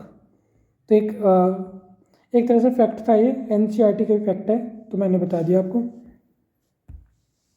अब बात करते हैं प्लांट की। प्लांट के अंदर रेस्पिरेशन कैसे होता है? तो respiration in plant is simpler than respiration in animal. Animal के अंदर रेस्पिरेशन जैसा होता है उससे तो ज़्यादा ही सिंपल होता है। प्लांट के अंदर होता क्या है, सिंपल गैसेस एक्सचेंज हो जाता है प्लांट के अंदर। कोई स्टोमेटा कह रहा हूँ, कोई mitochondria, alveoli, bronchi, bronchi, लैरिंग्स, pharynx कुछ नहीं चाहिए। सिंपल स्टोमेटा लीफ के द्वारा, लेंटिकल्स इन स्टेम और जर्नल बॉडी सरफेस या रूट के द्वारा क्या है, गैसेस एक्सचेंज हो जाता है। कोई स्पेशलाइज्ड ऑर्गन अलग से नहीं चाहिए होता इन्हें। अब हम पढ़ते हैं क्या, ट्रांसपोर्टेशन। नेक्स्ट हमारा टॉपिक आ गया हार्ट वाला, ट्रांसपोर्ट करना। जो ह्यूमन बीइंग है, जैसे कोई भी अदर मल्टी सेलुलर ऑर्गेनिज्म है, उन्हें रेगुलर सप्लाई ऑफ फूड चाहिए, ऑक्सीजन चाहिए। This function is performed by circulatory system. हमें रेगुलर खाना चाहिए होता है, फूड चाहिए होता है। इसका मतलब ये नहीं 24 घंटे हम खाना मुंह में रखते हैं। इसका मतलब हम खाना खाते हैं, वो खाना हमारी बॉडी के अंदर जाता है, बॉडी से वो खाना ब्लड के अंदर जाता है, सेल के अंदर जाता है, सेल से टूट के वो एनर्जी की फॉर्म में जाता है। वो एनर्जी पूरे दिन हमारे सेल्स को चाहिए या हमारी बॉडी को चाहिए काम करने के लिए। हम एक बार खाते हैं, वो हमारी बॉडी के अंदर खाना यूटिलाइज हो जाता है, कुछ ग्लूकोज ग्लाइकोजन की फॉर्म में स्टोर होता है। जैसे जैसे हमें नीड होती है उस हिसाब से वो हमारे सेल्स को मिलता रहता है। अगर मुझे एक्सरसाइज करनी है तो एकदम से ब्लड सप्लाई यहाँ ज़्यादा हो जाएगी, क्योंकि खाना हमारे ब्लड में भी होता है। जहाँ मुझे खाना चाहिए तो वहाँ की ब्लड सप्लाई इंक्रीज हो जाती है, होती तो पूरी बॉडी की हो, उस जगह ज़्यादा हो जाती है, क्योंकि वहाँ पे ज़्यादा ज़रूरत है सेल्स को हीमोग्लोबिन की, ऑक्सीजन की, ताकि वो ज़्यादा एनर्जी रिलीज कर पाए। तो कुल मिला के कहने की बात इतनी है, जो मल्टी सेलुलर ऑर्गेनिज्म है उन्हें चाहिए रेगुलर सप्लाई ऑफ फूड और ऑक्सीजन। ये फंक्शन किसके द्वारा होता है, सर्कुलेटरी सिस्टम के द्वारा। किसी को कुछ समझ नहीं आया तो अब समझ आएगा। ट्रांसपोर्ट का मतलब होता है एक जगह से दूसरी जगह जाना। अब देखते हैं कैसे जाता है। The circulatory system in human being consist of, human being के अंदर ट्रांसपोर्ट कैसे होता है, जैसे अगर मैं नॉर्मल बताऊं, आपको एक जगह से दूसरी जगह चाहिए तो आप कार, बाइक, ऑटो, स्कूटी जो भी है, एक जगह से दूसरी जगह जाओगे। कहीं पैदल भी जाना पड़ सकता है, कहीं ट्रेन लेके जाना पड़ सकता है, अलग अलग तरीके से हो सकता है। आपको यहाँ से लद्दाख जाना है, जैसे कुछ हिस्सा आप घर से निकलोगे, ऑटो वगैरह से जाओगे, मेट्रो से जाओगे, फिर ट्रेन से जाओगे, बस से जाओगे, अपने व्हीकल से जाओगे, फिर वहाँ जाके बुलेट लेके जाओगे। तो इस तरह कई मोड ऑफ व्हीकल चाहिए हमें एक जगह जाने के लिए। ऐसे हमारी बॉडी के अंदर ट्रांसपोर्ट के लिए क्या चाहिए, हार्ट, आर्टरीज और वेन्स, ब्लड एंड लिम्फ। ये सब चीज़ मिलकर ट्रांसपोर्ट में हेल्प करती है। ब्लड का काम क्या होता है, ये तो रेगुलर पंप करता है, पंपिंग ऑर्गन है। आर्टरीज और वेन्स क्या है, ये ब्लड वेसल्स है हमारी। और ब्लड और लिम्फ क्या है, ये सर्कुलेटरी मीडियम है जो इसके अंदर बहता है। तो एक बहुत अच्छा डायग्राम है समझने के लिए। ये हमारा लंग्स है, ये हमारा हार्ट है, और ये हमारी क्या है, सेल मान लो या बॉडी ऑर्गन मान लो। तो होता क्या क्या है, सबसे पहले जो लंग्स है, ये सब कुछ पता है कि हमने सांस लिया, ऑक्सीजन रिच ऑक्सीजन आई हमारी सांस फेफड़ों के अंदर, वो एल्वियोली के द्वारा ऑक्सीजन ब्लड के अंदर आ गई। अब ब्लड से ये क्या होता है, ब्लड से ये ऑक्सीजन गई सीधा। अब ये जो ऑक्सीजन है ये जिस वीन्स के अंदर गई उसे बोलते हैं पल्मोनरी वीन। ये वीन, इसके अंदर ऑक्सीजन ज़्यादा है ब्लड के अंदर, लंग्स से, ये सीधा जाएगी हमारे कहाँ, हार्ट के अंदर। हार्ट में भी किस side, left side, left atrium के अंदर। अभी मैं बताऊंगा, चलो अभी बता देता हूँ। जो हमारा हार्ट है, ये एक हमारा हार्ट है, इसे हमने कितने हिस्से कर रखे हैं, 4 हिस्से। ऊपर वाले हिस्से को एट्रियम बोलते हैं, नीचे वाले को वेंट्रिकल बोलते हैं। जो लेफ्ट साइड है तो लेफ्ट एट्रियम, राइट साइड है तो राइट एट्रियम। इसी तरह लेफ्ट वेंट्रिकल, राइट वेंट्रिकल। तो ये जो हमारा ब्लड है पल्मोनरी वेन से, ये सबसे पहले लेफ्ट एट्रियम में गया, एट्रियम से ये कहाँ गया, लेफ्ट वेंट्रिकल के अंदर। वेंट्रिकल से वापस पंप आउट होके ये हमारा ब्लड कहाँ जाता है, हमारे सभी सेल्स और टिश्यू के अंदर। इस ब्लड के अंदर ऑक्सीजन है, तो ये ऑक्सीजन माइटोकॉन्ड्रिया के अंदर जाएगी, एनर्जी रिलीज करेगी, सब काम होगा। फिर वापस CO2 रिलीज होगी, और इस ब्लड के अंदर ही क्या आ जाएगी, CO2। अब ये CO2 वाला ब्लड हमारी वेन्स के अंदर आएगा, और ये सीधा कहाँ जाएगा, ये सीधा जाएगा राइट एटीरियम के अंदर। राइट एटीरियम से राइट वेंट्रिकल, राइट वेंट्रिकल से ये ब्लड हमारा कहाँ जाएगा, आर्टरी के अंदर जाएगा, जिसे क्या बोलते हैं, पल्मोनरी आर्टरी। पल्मोनरी आर्टरी से ये ब्लड जाएगा हमारा वापस लंग्स में। अब इस ब्लड के अंदर हमारी क्या है, ऑक्सीजन नहीं है, CO2 ज़्यादा है। तो हमारा जो हिस्सा है, जो हमारी बॉडी है, एक तरह से दो हिस्सों में अगर मैं डिवाइड कर दूँ इस तरह, इस वाले हिस्से में तुम्हारा ऑक्सीजन वाला ब्लड रहा, इस वाले हिस्से में क्या रहा, डीऑक्सीजनेटेड ब्लड रहा। जिस ब्लड के अंदर ऑक्सीजन नहीं होता उसे क्या बोलते हैं, डीऑक्सीजनेटेड ब्लड। तो अब हमारा जो एक चीज़ और याद रखनी है, जो भी वीन्स या आर्टरीज लंग्स के आसपास से होके जाएगी उसके नाम पे क्या लग जाएगा, पल्मोनरी वीन्स का काम। पल्मोनरी वीन्स का क्या काम है, लंग्स से ब्लड लेके जाना हार्ट के अंदर। पल्मोनरी आर्टरी का क्या काम है, हमारे हार्ट से ब्लड लेके जाना कहाँ पे, लंग्स के अंदर। और बाकी जगह तो क्या है, आर्टरीज हमारा ब्लड लेके जाती है और वीन्स हमारा ब्लड लेके वापस आती हैं। ये हमारा क्या है, एक ट्रांसपोर्टेशन का एक एग्जाम वो है, तरीका मान लो, एग्जाम्पल मान लो। अब इसके अंदर मैंने ये बताया, ये जो ब्लड है दो बार आया, एक बार ऐसे और एक बार ऐसे, डबल। ये जो हार्ट है, इधर से भी आया ब्लड, इधर से भी आया, दो बार आया। तो यहाँ से हमारे कंसेप्ट आता है क्या, डबल सर्कुलेशन, जिसमें हम क्या कहते हैं, blood travel twice the heart in one complete cycle. एक कंप्लीट साइकिल के अंदर हार्ट के अंदर ब्लड का कितनी बार आना, दो बार आना। इसी क्या बोलते हैं हम, डबल सर्कुलेशन, दो बार ब्लड का आना। ऐसे समझ लो, डीऑक्सीजनेटेड और ऑक्सीजनेटेड ब्लड का आना। ये जो भी हार्ट हमने बताया था सेम वही डायग्राम है। ये हमारा हार्ट है, 4 हिस्सों में डिवाइड है, ऐसे एक लाइन खींच ली। ये ऊपर वाले एटीरियम, नीचे वाले वेंट्रिकल, ये लेफ्ट राइट, ये लेफ्ट, ये राइट, ये भी लेफ्ट, ये राइट, ये एटीरियम वेंट्रिकल, एटीरियम वेंट्रिकल। फिर नाम दे रखे हैं। जो मेन एक आर्टरी है इसे क्या बोलते हैं, अरोटा। एक पल्मोनरी आर्टरी है जो कहाँ जाती है, हमारे ये बॉडी के पास लेके जाएगी, बॉडी के पास लेके जाएगी सारी, क्या नाम है, पल्मोनरी है ना, सॉरी, लंग्स के पास से लेके आएगी ब्लड के अंदर।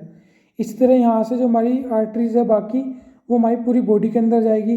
बॉडी से जितनी भी वीन्स है वो यहाँ पे आएगी, यहाँ से ये वाली वीन्स हमारी कहाँ जाएगी, वापस पल्मोनरी के लंग्स के अंदर जाएगी। तो ये तो चीज़ हमने यहाँ पढ़ी ली है कि पल्मोनरी वीन्स और पल्मोनरी आर्टरी, सॉरी मैंने वहाँ उल्टा बोल दिया, पल्मोनरी वीन्स ये वाली और ये क्या थी, पल्मोनरी आर्टरी। तो ये हार्ट की क्या है, नेमिंग है, इंपॉर्टेंट है नेमिंग वैसे हार्ट की। 4 हिस्से हमने पढ़ी लिए थे। यहाँ पे फिर ये है कि जो ऊपर हमारी आर्टरी वेंट्रिकल है, तो सुपर वेना केवा और पल्मोनरी वीन्स, पल्मोनरी आर्टरी, ये हार्ट को थोड़ा रिफ्लेक्ट करके है। एक हमें इस साइड दिखानी चाहिए थी, एक इस साइड पर, एक साइड दे रखी है दोनों। आर्टरीज और वीन्स हो गई, लेफ्ट एटीरियम आपको पता है। ये जो यहाँ पे ये जो इस तरह का बना हुआ है, यहाँ से नीचे आने पे एक ब्लॉकेज होती है, एक वोल्व होती है, ढक्कन होता है, उसे क्या बोलते हैं, बाइकस्पिड वोल्व। इस साइड वाले को क्या बोल देते हैं, ट्राइकस्पिड वोल्व। ये वेंट्रिकल वगैरह बाकी सब नेमिंग है, आपकी बुक के अंदर भी मिल जाएगी। अब पल्मोनरी सर्कुलेशन का मतलब क्या होता है, blood move from the heart to the lung and back to the heart. जो ब्लड है मूव होता है हार्ट से लंग के अंदर और वापस कहाँ चला जाता है, हार्ट के अंदर। ये पल्मोनरी सर्कुलेशन, वो सर्कुलेशन जो लंग्स और हार्ट के बीच में होगा, pulmonary. Systematic circulation, blood move to the heart to the rest of the body and back to the heart. जो ब्लड है हार्ट से मूव होता है बाकी बॉडी के अंदर, बाकी बॉडी से वापस आ जाता है हार्ट के अंदर। ये सिस्टमेटिक सर्कुलेशन हो गया हमारा। अब इसके बाद हमारा टॉपिक क्या आता है, हार्ट का टॉपिक, सॉरी हार्ट कह रहा हूँ, ब्लड का टॉपिक आता है नेक्स्ट टॉपिक। हाँ, तो नेक्स्ट टॉपिक हमारा क्या आ गया, ब्लड। ब्लड क्या है, सबसे पहले तो एक कनेक्टिव टिश्यू है, इसका बहुत इंपॉर्टेंट नाम है, तो कई बार आता भी है। ब्लड को किस नाम से जाना जाता है, फ्लूइड कनेक्टिव टिश्यू के नाम से। फ्लूइड है, पूरी बॉडी के अंदर होता है, और टिश्यू है। कई बार ये सोचने में बहुत टाइम लग जाता है कि अच्छा ब्लड टिश्यू है, हमें लगता है टिश्यू तो कोई सेल का हिस्सा है, टुकड़ा वगैरह होगा। नहीं, ब्लड को भी क्या आप लोग बोला जाता है, फ्लूइड कनेक्टिव टिश्यू। इसके अंदर 2 तरह के पार्ट होते हैं, एक तो लिक्विड पार्ट या लिक्विड कंपोनेंट, एक होता है ग्रैनुलर कंपोनेंट। ग्रैनुलर के अंदर ब्लड कॉर्पस आती है, कॉर्पल्स, और इसके अंदर प्लाज्मा आती है। इसे मैं बहुत पहले से एक उससे समझाता हूँ, खीर वाले एग्जाम्पल से। तो देखो कैसे, जैसे ये हमारी क्या है, खीर है। खीर के अंदर हम दो चीज़ लेते हैं, एक तो क्या लेते हैं, मिल्क, दूध, और एक हम लेते हैं क्या, चावल। इससे खीर बन जाती है इजीली, दूध और चावल से। ये पेन नहीं चल रहा है यहाँ पे।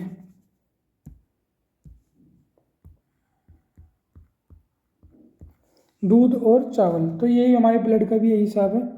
ब्लड के अंदर भी दो चीज़ होती है, एक तो दूध वाला पार्ट लिक्विड पार्ट, और एक चावल वाला पार्ट सॉलिड पार्ट। तो ये जो चावल वाला पार्ट है इसी हम क्या बोलते हैं ब्लड के अंदर, ग्रैनुलर कंपोनेंट या ब्लड कॉर्पल्स या कॉर्पसल्स, कुछ भी बोल सकते हैं, ब्लड कार्पल्स भी बोल देते हैं इसे। इसके अंदर चावल के अंदर भी तीन तरह की वो होती है, आरबीसी, डब्ल्यूबीसी और प्लेटलेट्स। जैसे चावल है, हम दो तीन तरह का चावल मिला दें तो एक चावल हमारा होता है आरबीसी। अब यहाँ तक ग्रैनुलर और लिक्विड कंपोनेंट के बाद ये जो हमारा चावल वाला पार्ट है, ग्रैनुलर पार्ट है ब्लड के अंदर, आरबीसी, डब्ल्यूबीसी, प्लेटलेट, सब ने सुनी है। वही काम है जो आप सबको पता है। डब्ल्यूबीसी क्या है, डिफेंस होता है हमारी बॉडी के अंदर, कीटाणुओं से लड़ती है, एंटीबॉडीज़ प्रोड्यूस करती है और बीमारी से बचाती है। प्लेटलेट जब हमें चोट लग जाती है तो खून को जमाने का काम करती है, ताकि हमारी बॉडी के अंदर एक चोट लगी तो ऐसा ना हो कि जैसे टायर के अंदर पंचर हो गया, सारी हवा निकल जाती है, तो हमारी बॉडी के अंदर एक छेद हुआ तो सारा ब्लड वहाँ से बाहर निकल गया, इंसान पे चक गया, बिल्कुल ही सारा ब्लड खत्म हो गया। तो प्लेटलेट्स क्या करती है, उसे जमा देती है वहीं पे, ताकि ज़्यादा ब्लड लॉस ना हो। और आरबीसी पता है, रेड ब्लड सेल, हीमोग्लोबिन होता है, ऑक्सीजन को कैरी करती है, और इसके अंदर मेनली क्या होता है, हीमोग्लोबिन होता है। ये तो हमारा चावल वाला पार्ट हो गया। दूध, जो दूध है उसके अंदर भी दो चीज़ होती है, एक तो दूध होता है और उसके अंदर क्या मिला रहता है, पानी मिला रहता है। तो ऐसे ही हमारा यहाँ भी है, इस दूध के अंदर भी जो लिक्विड पार्ट है 90%, जो असली पार्ट है, जो गाय है, भैंस है, वो जो दूध देती है उसके अंदर प्राकृतिक रूप से भी पानी होता है। तो ऐसे ही यहाँ 90% तो पानी है इस दूध के अंदर, 10% क्या है, ऑर्गेनिक सब्सटेंस है, जैसे plasma, protein, albumin, globulin, inorganic mineral ions वगैरह ये। तो ये हमारे ब्लड का दो हिस्से हो गए, एक तो क्या, ग्रैनुलर कंपोनेंट, एक लिक्विड कंपोनेंट। ग्रैनुलर में तो RBC, WBC, platelets. Liquid component के अंदर हमारा एक तो वाटर ही हो गया 90%, 10% के अंदर हमारे इनऑर्गेनिक सब्सटेंस, और क्या नाम है, या solid substance, organic substance sorry, जैसे प्रोटीन, प्लाज्मा, एल्बुमिन, ग्लोबुलिन, ये सब होता है। अब आता है हमारा क्या, लिम्फ। लिम्फ क्या होता है, याद ध्यान से सुनना, एक येलोइश फ्लूइड है, escape from the blood capillaries into the intercellular space. एक येलो कलर का फ्लूइड है जो हमारी कैपिलरीज के अंदर फ्लो नहीं होता, इंटरसेलुलर स्पेस के अंदर होता है। इसके अंदर लेस प्रोटीन होता है ब्लड के मुकाबले, लेकिन ये क्या है, डब्ल्यूबीसी की तरह काम करता है हमारी बॉडी के अंदर, बहुत इंपॉर्टेंट, हमें बीमारियों से बचाता है। Lymph flow from the tissue to heart, जो लिम्फ है वो कहाँ फ्लो करता है, टिश्यू से हार्ट की तरफ करता है। Assisting the transportation and destroying germ, transportation को असिस्ट करता है, मदद करता है फ्लो करने में, और साथ में सबसे ज़्यादा मेन काम डब्ल्यूबीसी की तरह डिस्ट्रॉय करता है जर्म्स को। ये मेन काम है। एक येलो फ्लूइड है, ये इंपॉर्टेंट है कि हमारी बॉडी के अंदर एक येलो कलर का फ्लूइड होता है, उसका क्या नाम होता है, फिर डब्ल्यूबीसी, आरबीसी, प्लेटलेट, लिम्फ ऐसे करके ऑप्शन दे देंगे। तो क्या होता है, लिम्फ। डब्ल्यूबीसी की तरह फाइट करता है जर्म से, उन्हें किल करता है। अब हमने ब्लड वेसल्स पढ़ी थी, हार्ट के अंदर भी पढ़ी थी हमने आर्टरी, वीन्स। तो ये क्या क्या काम करती है, तो याद रखना, आर्टरीज का काम हमेशा क्या होता है, हार्ट से, हमारे दिल से, हार्ट से ब्लड को हमारे बाकी सारे टिश्यू के अंदर लेके जाने का काम किसका होता है, आर्टरीज का होता है। वीन्स का क्या काम होता है, हमारे टिश्यू से डीऑक्सीजनेटेड ब्लड को वापस हमारे हार्ट में लेके आने का काम किसका होता है, वीन्स का होता है। तो अगर हम इसे पढ़ें तो जो आर्टरीज है ये क्या करती है, ऑक्सीजनेटेड ब्लड कैरी करती है, हार्ट से बाकी सारे टिश्यू के अंदर जाती है, एक्सेप्ट पल्मोनरी। पल्मोनरी के नाम आती है, पलट जाता है काम इनका। जो मैंने आर्टरीज का बताया है कि हार्ट से बॉडी के अंदर जाना, अगर पल्मोनरी लग जाए तो उल्टा कर दो, बॉडी से हार्ट की तरफ जाना, या सॉरी लंग्स की तरफ जाना, हार्ट की जगह lungs. Veins deoxygenated blood carry करती है हमारी बॉडी के सभी पार्ट से, और कहाँ पे लाती है, हार्ट पे, एक्सेप्ट पल्मोनरी वीन्स। इन्हें डिस्ट्रीब्यूटिंग वेसल्स भी कहते हैं, आर्टरीज को। ये ऑक्सीजनेटेड ब्लड को डिस्ट्रीब्यूट कर रही हैं बाकी सारी बॉडी के अंदर, और इसे क्या कहेंगे, ये सारी बॉडी से कलेक्ट करके हार्ट के अंदर लेके आ रही है, तो कलेक्टिंग वेसल्स। ये आर्टरी है, इन्हें हार्ट से निकल के सारी बॉडी के अंदर जाना है, सिर से लेके पैर तक, तो इन्हें क्या है, थिक होना पड़ेगा, ज़्यादा इलास्टिक होना पड़ेगा। ये जो है ये थिन होंगी, इन्हें बस क्या है, ला के वापस हार्ट के अंदर डालना है, वापस फिर हार्ट अपने आप पंप करके भेजेगा। तो ये तो हार्ट तो पंप कर ही रहा है, लगातार मूव कर ही रहा है, तो ये तो एक तरह से पैसिव ट्रांसपोर्ट हो रहा है वीन्स के अंदर, इसलिए इन्हें ना तो ज़्यादा थिक होने की ज़रूरत होती, ना ज़्यादा इलास्टिक होने की ज़रूरत होती, तो ये थिन होती है। ये जो आर्टरीज है ये कहाँ होती है, डीप सीटेड, बॉडी के अंदर गहराई में होती है, और जो वीन्स है ये हमारी बॉडी के ऊपर भी होती है एज़ कम्पेयर टू आर्टरीज। ये हमारा ह्यूमन के अंदर का ट्रांसपोर्टेशन हो गया, जिसके अंदर हमने हार्ट पढ़ लिया, ब्लड पढ़ लिया और वीन्स पढ़ ली। अब हम पढ़ेंगे प्लांट के अंदर। वापस ह्यूमन जितना कॉम्प्लिकेटेड नहीं है, इसके अंदर दो मेन कंडक्टिंग पाथवे होते हैं, एक तो जाइलम और एक फ्लोएम। जाइलम नाम से पता लग रहा है, जाइलम और जैसे ही जल, तो ये क्या करता है, वाटर को कैरी करता है, मिनरल को करता है रूट से प्लांट के सभी पार्ट के अंदर, इसके अंदर कोई भी एनर्जी यूज़ नहीं होती। फ्लोएम, जल के बाद क्या बचा, फल, फ्लोएम फल, फल मतलब खाना, तो carries product of photosynthesis from level to other part of the, from leave to other part of the body. Food को जो फोटोसिंथेसिस के द्वारा बना कार्बोहाइड्रेट हमारा, इसे लीव से बाकी प्लांट के हर जगह भेजने का काम होगा, तो लीव से जाएगा तो यहाँ पे एनर्जी की यूज़ होगी, तो यहाँ एटीपी यूज़ होती है, एनर्जी क्या यूज़ होती है। हमने ट्रांसपिरेशन पढ़ा था सबसे शुरू में, प्लांट में जब स्टोमेटा वगैरह पढ़ाया था। वापस आ गया, ट्रांसपिरेशन क्या है, ये प्रोसेस है जिसके अंदर लॉस ऑफ वाटर वेपर होता है from the aerial part of the plant, aerial part या लीफ के बिलो जो स्टोमेटा है वहाँ से। ट्रांसपिरेशन का फ़ायदा भी है कुछ या रोल है कुछ, हाँ। ट्रांसपिरेशन लॉस ऑफ वाटर तो हो गया, फिर इसकी तरह absorption and upward movement of water and mineral by creating osmotic pressure. ये ऑस्मोटिक प्रेशर बनाने के काम आता है कि इधर से पत्तियों से रिलीज करेगा और एक बैकवर्ड प्रेशर लगेगा रूट के अंदर, रूट से जो रूट है, जो मिट्टी के अंदर जो वाटर होगा, वाटर कंटेंट होगा, मिनरल होगा, उसे ऊपर की तरफ खींचेगी, ऑस्मोटिक प्रेशर पुल जनरेट करेगी। 11th क्लास में और ज़्यादा डिटेल में है, ये मैं करवाऊँगा 11th क्लास भी। Help in temperature regulation in plant, plant के अंदर टेम्परेचर रेगुलेट करने का भी क्या है, काम आता है ये, कौन, transpiration. Transport of food from leave to different part of the body is called translocation. एक वर्ड है ट्रांसलोकेशन, इसका मतलब क्या है, जो फूड है उसे बॉडी के एक जगह से दूसरी जगह मूव करने में, लीव से बाकी पार्ट में ले जाने के प्रोसेस को क्या बोलते हैं, ट्रांसलोकेशन। अब यहाँ पे ट्रांसपोर्ट वाला सिस्टम हमारा ख़त्म होता है। अब हमारा क्या आता है, excretory system in humans. Plants में भी आएगा पर पहले किस में आ रहा है, ह्यूमंस के अंदर आ रहा है। तो अगर मैं एक्सक्रीटरी सिस्टम पे देखूँ, जो एक्सक्रीटरी सिस्टम है, यूरिनरी सिस्टम है, इसके अंदर क्या होता है, ह्यूमंस के अंदर हमारे पास किडनी होती है 2, जिसे एक्सक्रीटरी ऑर्गन बोलते हैं। यूरेटर होता है, the duct which drain out urine from the kidney, kidney से जो 2 ट्यूब आती है उन्हें क्या बोलते हैं, यूरेटर्स। एक यूरिनरी ब्लैडर होता है जो क्या करता है, यूरिन को रिजर्व करता है, एक थैलीनुमा संरचना। उसके बाद यूरेथ्रा, ये वो चैनल है जिसके द्वारा यूरिन हमारी बॉडी से बाहर जाता है, उसे क्या बोलते हैं, यूरेथ्रा।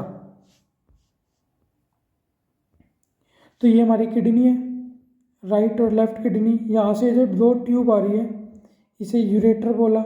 ये जो थैलीनुमा संरचना है जिसके अंदर यूरिन कलेक्ट होगा, यूरिनरी ब्लैडर, और सबसे लास्ट की ओपनिंग जहाँ से यूरिन बाहर निकलेगा, इसे यूरेथ्रा बोलेंगे। तो एक्सक्रीशन के अंदर क्या होता है, अब हमें ये देखना है, एक्सक्रीशन के अंदर क्या होगा, जो मेटाबॉलिक एक्टिविटी है बॉडी के अंदर, इसके जब भी हम खाना खाते हैं, इतना सारा काम हो रहा है, खाने का तोड़ना फोड़ना, ब्रेक डाउन करना, हम दुनिया भर की चीज़ खा रहे हैं, तो क्या generate many kind of waste, अलग अलग तरह का वेस्ट निकलता है।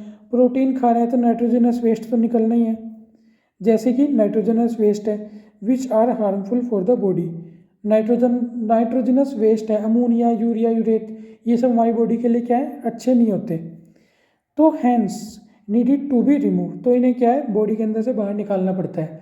जो भी हमने खाना खाया, वो फैट, कार्बोहाइड्रेट, प्रोटीन वगैरह खाया, इससे मेनली जो हमारे बॉडी के अंदर वेस्ट बनता है बहुत सारा, एक प्रोटीन की वजह से हमारा नाइट्रोजनस वेस्ट बनता है, जो बाद में अमोनिया के अंदर चेंज हो जाता है, NH3 के अंदर, जो हमारी बॉडी के लिए ठीक नहीं है। तो इसे क्या है, बॉडी को ज़्यादा लंबे समय तक अपने अंदर स्टोर नहीं कर सकती, रिमूव करना पड़ता है।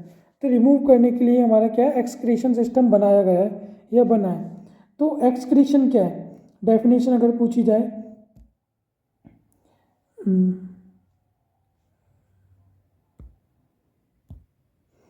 Excretion is a process by which waste are removed from body. Excretion एक प्रोसेस है जिसके द्वारा वेस्ट को क्या कर लिया जाता है, रिमूव कर दिया जाता है बॉडी के द्वारा। मैं मार्कर का कलर येलो ही कर दूं क्योंकि कई बार विजिबिलिटी का इश्यू हो सकता है। तो मटेरियल एक्सक्रीटेड क्या क्या होता है, जैसे मैंने बताया मेनली तो नाइट्रोजनस वेस्ट है। नाइट्रोजनस वेस्ट भी 3 तरह का होता है, urea, uric acid, urine. Urine human के द्वारा, यूरिक एसिड पक्षी वगैरह करते हैं, यूरिया भी क्या है, ह्यूमन के द्वारा ही एक्सक्रीट किया जाता है, अमोनिया वगैरह भी आ जाता है इसके अंदर। इसके अलावा हम एक्सेस ऑफ वाटर है उसे भी हमारी बॉडी के अंदर से क्या करते हैं, रिमूव करते हैं, स्वेट के द्वारा, पसीने के द्वारा और यूरिन के द्वारा। गैसियस एक्सचेंज भी करते हैं, जो CO2 है हमारी बॉडी के लिए तो ठीक नहीं है, तो उसे भी हम क्या है, बाहर निकाल देते हैं, पर ये क्या है, लंग्स के द्वारा निकालते हैं। सोल्ट्स हैं, ये हमारे स्वेटिंग के द्वारा निकल जाते हैं। जो यूनिसेलुलर ऑर्गेनिज्म है, remove their waste by simple diffusion, वो सिंपल डिफ्यूजन के द्वारा क्या है, अपना वेस्ट निकाल लेते हैं। जैसे हमने अमीबा का पढ़ा था, वो सीधा अपनी बॉडी से ऐसे ही वैक्यूल बना के बाहर फेंक देता है। तो जो ह्यूमन एक्सक्रीटरी सिस्टम है, इसके बारे में अगर हम कुछ पढ़ें, इसकी वजह से क्या रहता है, वाटर इक्विलिब्रियम मेंटेन रहता है बॉडी के अंदर, pH इक्विलिब्रियम मेंटेन रहता है, आयनिक इक्विलिब्रियम भी क्या है, मेंटेन रहता है। कम ज़्यादा होते क्या है, मान लो हमारी बॉडी के अंदर किसी चीज़ की कमी है, तो यूरिन ज़्यादा नहीं निकलेगा, उसे कंसनट्रेटेड करके अपने अंदर से ज़्यादा उसके अंदर से वाटर कंटेंट निकाला जाएगा, आयन्स निकाले जाएंगे। अगर हम पानी ज़्यादा पी रहे हैं तो कम निकाला जाएगा।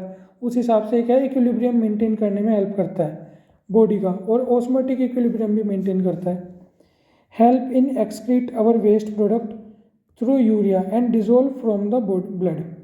ये क्या है, हेल्प करता है, जो एक्सक्रीट आउट वेस्ट प्रोडक्ट है, यूरिया वगैरह हमारी ब्लड के अंदर से उसे कलेक्ट करता है, यूरिन के द्वारा फिर उसे बाहर निकालता है। एक्सक्रीट पॉइजनस सब्सटेंस, जो पॉइजनस सब्सटेंस है, जैसे कोई ड्रग टॉक्सिन्स वगैरह है, जो हम ये दवाइयाँ खाते हैं इसके अंदर टॉक्सिन्स हैं, ये भी बॉडी से बाहर निकलते हैं एक्सक्रीटरी सिस्टम के द्वारा ही। Regulate blood pressure by controlling the fluid balance in body, body के अंदर फ्लूइड बैलेंस मेंटेन करता है, जिससे हमारा ब्लड प्रेशर भी क्या रहता है, मेंटेन रहता है। अब हम पढ़ते हैं क्या, यूरिन की फॉर्मेशन। यूरिन फॉर्मेशन में क्या क्या स्टेप है, जो किडनी है वो क्या करती है, फिल्टर करती है, हमारे किडनी है, मैनी फिल्ट्रेशन यूनिट होती है किडनी के अंदर, जिसे हम क्या बोलते हैं, नेफ्रॉन। ये भी आ जाता है, what is the fundamental unit of kidney, तो ये हमें क्या बताना पड़ेगा, nephron is the fundamental unit of kidney. Nephron किस चीज़ से मिलकर बना होता है, थिन वॉल कैपिलरीज से, जिसे क्या बोला जाता है, ग्लोमेरुलस। ये किससे एसोसिएटेड है, कप लाइक स्ट्रक्चर होता है, जिसे क्या बोलते हैं, बोमन कैप्सूल। अभी मैं दिखाऊंगा डायग्राम के अंदर। As long tube terminate through this capsule, एक लॉन्ग ट्यूब सी है जो इस कैप्सूल से बाहर निकलती है। फिर क्या है, रीनल आर्टरी है, ये क्या है, ऑक्सीजनेटेड ब्लड को कैरी करती है, oxygenated blood to the kidney along with the nitrogenous waste. Oxygenated blood है, किडनी के द्वारा किडनी तक आता है, ऑक्सीजन का कहीं यूज़ है तो यूज़ हो जाएगा यहाँ के सेल्स द्वारा, और नाइट्रोजनस वेस्ट भी लाती है साथ में, वो किडनी मतलब जो नेफ्रॉन है इसके अंदर ट्रांसपोर्ट कर दिया जाता है।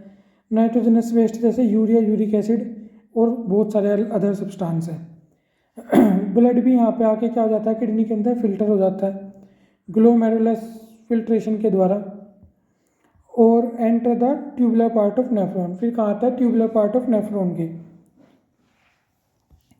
ये प्रोसीजर है, भी मैं पूरा प्रोसीजर दिखाऊंगा। As the filtrate remove down the tubular part, glucose, amino acid, salt and excess of water get selectively reabsorb by the blood vessel surrounding the tubules. जब ये हमारे बोमन कैप्सूल से आगे जाएगा तो जो काम की चीज़ है वो वापस क्या है रिकलेक्ट कर ली जाती है, वेस्ट को सिर्फ आगे भेजा जाता है। The amount of water reabsorb depend upon, जो वाटर रीअब्जॉर्ब किया जाता है रीनल ट्यूब्यूल से वो किस चीज़ पे डिपेंड करता है कि how much excess water there in the body के अंदर वाटर कितना है, कम है तो ज़्यादा एब्जॉर्ब करेगा, पहले से सफिशिएंट है तो ज़्यादा एब्जॉर्ब नहीं करेगा। How much nitrogenous waste need to be excrete out, ये पता होगा जो नाइट्रोजनस वेस्ट है ये इतना टॉक्सिक होता है, इसे रिलीज करने के लिए बहुत ज़्यादा पानी चाहिए होता है। तो बॉडी के अंदर कितना नाइट्रोजनस वेस्ट है उसके हिसाब से भी यूरिन क्या है कम ज़्यादा आता है। अगर नाइट्रोजनस वेस्ट ज़्यादा है तो ज़्यादा पानी लगेगा उसे एक्सक्रीट आउट करने के लिए। So the fluid now flowing in the tubular part in urine which get collected in collecting duct of nephron. These collecting duct together leave kidney at a common point forming the ureters. ये जो collecting duct है ये kidney से ये एक form ये क्या कहाँ पास करती है इसे यूरेटर से कहाँ जाता है यूरिनरी ब्लैडर के अंदर, यहाँ स्टोर होता है। इसके बाद क्या होता है until the pressure is expand bladder के अंदर ये यूरिनरी ब्लैडर के अंदर इकट्ठा होता रहेगा। एक ऐसा टाइम आएगा जब अर्ज होगी इसे पास आउट करने की और ये यूरेथ्रा के द्वारा क्या हो जाएगा बाहर निकल जाएगा बॉडी से। दिस ब्लैडर क्या है जो यूरिनरी ब्लैडर है मस्कुलर स्ट्रक्चर है which is under nervous control, हमारी नर्वस कंट्रोल के अंदर होता है ये। हम इसे बहुत हद तक कंट्रोल कर सकते हैं लेकिन कंप्लीटली अपने कंट्रोल में नहीं होता। 180 litre of filtrate is form daily but only 2 litre excrete is out as urine so the rest is absorb in the body. ये कह रहा है जो हमारी किडनी है एक दिन में लगभग 180 लीटर ऑफ ब्लड को क्या कर सकती है फिल्ट्रेट करती है, लेकिन एक नॉर्मल ह्यूमन बीइंग एक दिन में 2 लीटर ही एक्सक्रीट कर पाता है यूरिन को। तो इसका मतलब ये ब्लड है इतनी बार फिल्ट्रेट होता है इतनी बार रीअब्जॉर्ब होता है कि जो सिर्फ वेस्ट चीज़ है वो ही जाती है यूरिन के अंदर, बाकी कोई भी काम की चीज़ें से एब्जॉर्ब कर लिया जाता है बॉडी के द्वारा। अब हम आते हैं क्या नेफ्रॉन के फंक्शन पे, जो भी मैं बोमन कैप्सूल और कलेक्टिंग डक्ट बताया था ना अभी, collecting duct distal convolutive tubule proximal tubule, ये नेमिंग याद होनी चाहिए सबको। अब हम करते हैं फंक्शन। ये जो नेफ्रॉन्स है ये एक्सक्रीशन करता है नर्वस नाइट्रोजनस वेस्ट का, मेंटेन करता है वाटर आयनिक बैलेंस। ये जो ब्लड है बोमन कैप्सूल के अंदर आता है, यहाँ छोटे छोटे कंपोनेंट दिख रहे हैं। जब ब्लड इसके अंदर आता है एक तरह की छलनी टाइप होती है, सीव ट्यूब होती है, ये ब्लड का लिक्विड पार्ट तो इसके अंदर चला जाता है, जो मेनली WBC RBC और जो मेन चीज़ होती है हमारी बॉडी की वो इसके से आर पार नहीं जा पाती, सिर्फ लिक्विड कंटेंट और नाइट्रोजनस वेस्ट और हमारे आयंस मिनरल सोडियम ये सभी इसके द्वारा क्या है पास होता है। यहाँ से ये ट्यूब आगे जाती है, यहाँ पे साथ में इसके ब्लड कैपिलरीज भी होती है हमारी रेगुलर, और ये लगातार रीअब्जॉर्ब करती रहती है वाटर साथ में। इस तरह के यहाँ से नाइट्रोजनस वेस्ट वगैरह होता है, और ये एक क्या होती है हमारी कलेक्टिंग डक्ट होती है, साथ में इसके पैरेलली जो भी हमारे काम की चीज़ है वो इसके अंदर क्या होती रहती है ट्रांसफ़र होती रहती है। अगर हम अब इनके फंक्शन पढ़े एक एक करके, यूरिन फॉर्मेशन इन्वॉल्व 3 स्टेप। सबसे पहले ग्लोमेरुलर फिल्ट्रेशन, जो नाइट्रोजनस वेस्ट है ग्लूकोज वाटर अमीनो एसिड ये सब फिल्टर हो जाता है ब्लड से बोमन कैप्सूल के द्वारा। जो बोमन कैप्सूल है ये फिल्टर आउट कर लेता है किसे ग्लूकोज वाटर को, अमीनो एसिड फिल्ट्रेशन को from the blood. Tubular reabsorption, now useful substance from the filtrate are reabsorb back by the capillaries surrounded the nephron. यहाँ बताया था ना कैपिलरीज वगैरह होती है, तो जो यूजेबल चीज़ है मेन चीज़ तो इसने यहाँ पे छाट दी, इसके बाद भी कुछ आइटम इसके अंदर आ जाता है ग्लूकोज वगैरह कुछ, तो वो इसके अंदर से यहाँ क्या हो जाता है रीअब्जॉर्ब कर लिया जाता है। फिर secretion, urea extra water salts are secreted into the tubules which open up into the collecting duct and then into the ureter. Collecting duct में आके फिर उसके बाद क्या यूरेटर के द्वारा चला जाता है। यहाँ भी क्या होता है रीअब्जॉर्प्शन होता है। ये साइड में पैसेज दिख रहे हैं ये इसी के लिए बनाए हुए हैं कि यहाँ तो हमारा वेस्ट मटेरियल आएगा, लेकिन यहाँ पे साइड से जो है ये रीअब्जॉर्प्शन कर लिया जाता है। ये हमारा क्या है किडनी का हुआ। अब किडनी में एक टॉपिक आता है आर्टिफिशियल किडनी, हमने सबने नाम सुना है हीमोडायलिसिस। ये प्रोसेस है purifying blood by the artificial kidney. Blood का प्यूरिफिकेशन करना किसके द्वारा आर्टिफिशियल किडनी के द्वारा। It is meant for kidney failure, ये कब किया जाता है? जब किसी की किडनी फेल हो जाए या कोई कोमा वगैरह की कंडीशन में है कि उसकी बॉडी प्रॉपर फंक्शन नहीं कर पा रही, तब क्या किया जाता है? हीमोडायलिसिस किया जाता है उस पर्सन का। ये हमने बात कर ली ह्यूमंस की। अब हम बात कर रहे हैं किसकी? प्लांट्स की। लास्ट टॉपिक पे हम आ चुके हैं इस चैप्टर के, ये आखिरी पन्ना ही है। Excretion in plant. तो जो प्लांट है ये डिफरेंट स्ट्रेटजी यूज़ करते हैं एक्सक्रीशन के अंदर। एक तो इनकी सबसे सिंपल ही है, oxygen and CO2 is diffuse together stomata. Stomata के द्वारा ऑक्सीजन और CO2 फालतू जो होता है उसे बाहर कर दिया जाता है प्लांट के द्वारा अपनी बॉडी से। स्टोमेटा कहाँ होते हैं? लीफ के बैक साइड पे। Excess water is removed by transpiration, ज़्यादा पानी किसके द्वारा? ट्रांसपिरेशन के, हमने पढ़ रखा है। Plant even can lose some of their old part like old leaves and bark of tree. मान लो कुछ वेस्ट मटेरियल है तो प्लांट उसे कहाँ इकट्ठा करता रहता है? अपनी कुछ लीव्स के अंदर और अपनी बार्क, छाल होती है जो उसके अंदर, बाद में उसे अपनी बॉडी से रिमूव कर देता है। छाल तो उसकी बॉडी के बाहर रह जाती है, अपना आप टूट के गिर जाती है, वेस्ट मटेरियल हो गया उसके लिए, ये पत्तियों को अपना आप ही गिरा देता है। Other waste product like resin, gums specially in old xylem cells can also be lost by plant. कुछ गम्स और रेजिन निकलते हैं प्लांट के अंदर से, वो भी उनका क्या होता है? वेस्ट मटेरियल होता है। जैसे गोंद वगैरह का पेड़ किसी ने देखा हो, उसके अंदर से जो दरार होती है अपने आप ही भी गोंद निकलता रहता है, तो उसके लिए वेस्ट प्रोडक्ट है। Plant also secrete some waste product into the soil around them. Plant है अपना वेस्ट प्रोडक्ट कुछ सोइल के अंदर भी छोड़ देते हैं, एक्सक्रीट कर देते हैं। तो ये हमारा क्या हुआ? इस चैप्टर का लास्ट टॉपिक ख़त्म हो चुका, एक्सक्रीशन भी। वीडियो लंबी है, रोक रोक के कई स्टेप में देख सकते हो। एक एक दिन में एक एक पोर्शन या एक बार में डाइजेशन पढ़ लिया, फिर अगली बार थोड़ी देर में पढ़ा, फिर रेस्पिरेशन पढ़ लिया। इस तरह करके भी हम क्या कर सकते हैं इसे। बाकी इसके क्वेश्चन भी करेंगे। पहले हम ये वन शॉट में सारी सीरीज करेंगे, फिर बाद में इनके सबके क्वेश्चन करेंगे। एक क्वेश्चन आ गया था, चलो पढ़ लेते हैं। Which is the first enzyme that get mixed with food in the digestive tract. Digestive tract के अंदर सबसे पहला कौन सा एंजाइम है जो फूड से मिलता है? तो डाइजेस्टिव ट्रैक्ट के अंदर हमारी मुंह से लेकर एनस तक की होती है। मुंह के अंदर ही हमारा क्या होता है? Salivary amylase. तो सबसे पहले आंसर क्या हो गया? ये हो गया। तो ये क्वेश्चन हम बाद में करेंगे, अभी नहीं करेंगे। आप चाहो तो पढ़ सकते हो। बाकी ये क्वेश्चन पहले हम ये चैप्टर ख़त्म करेंगे अपने। तो आज की वीडियो में इतना ही। Thank you so much.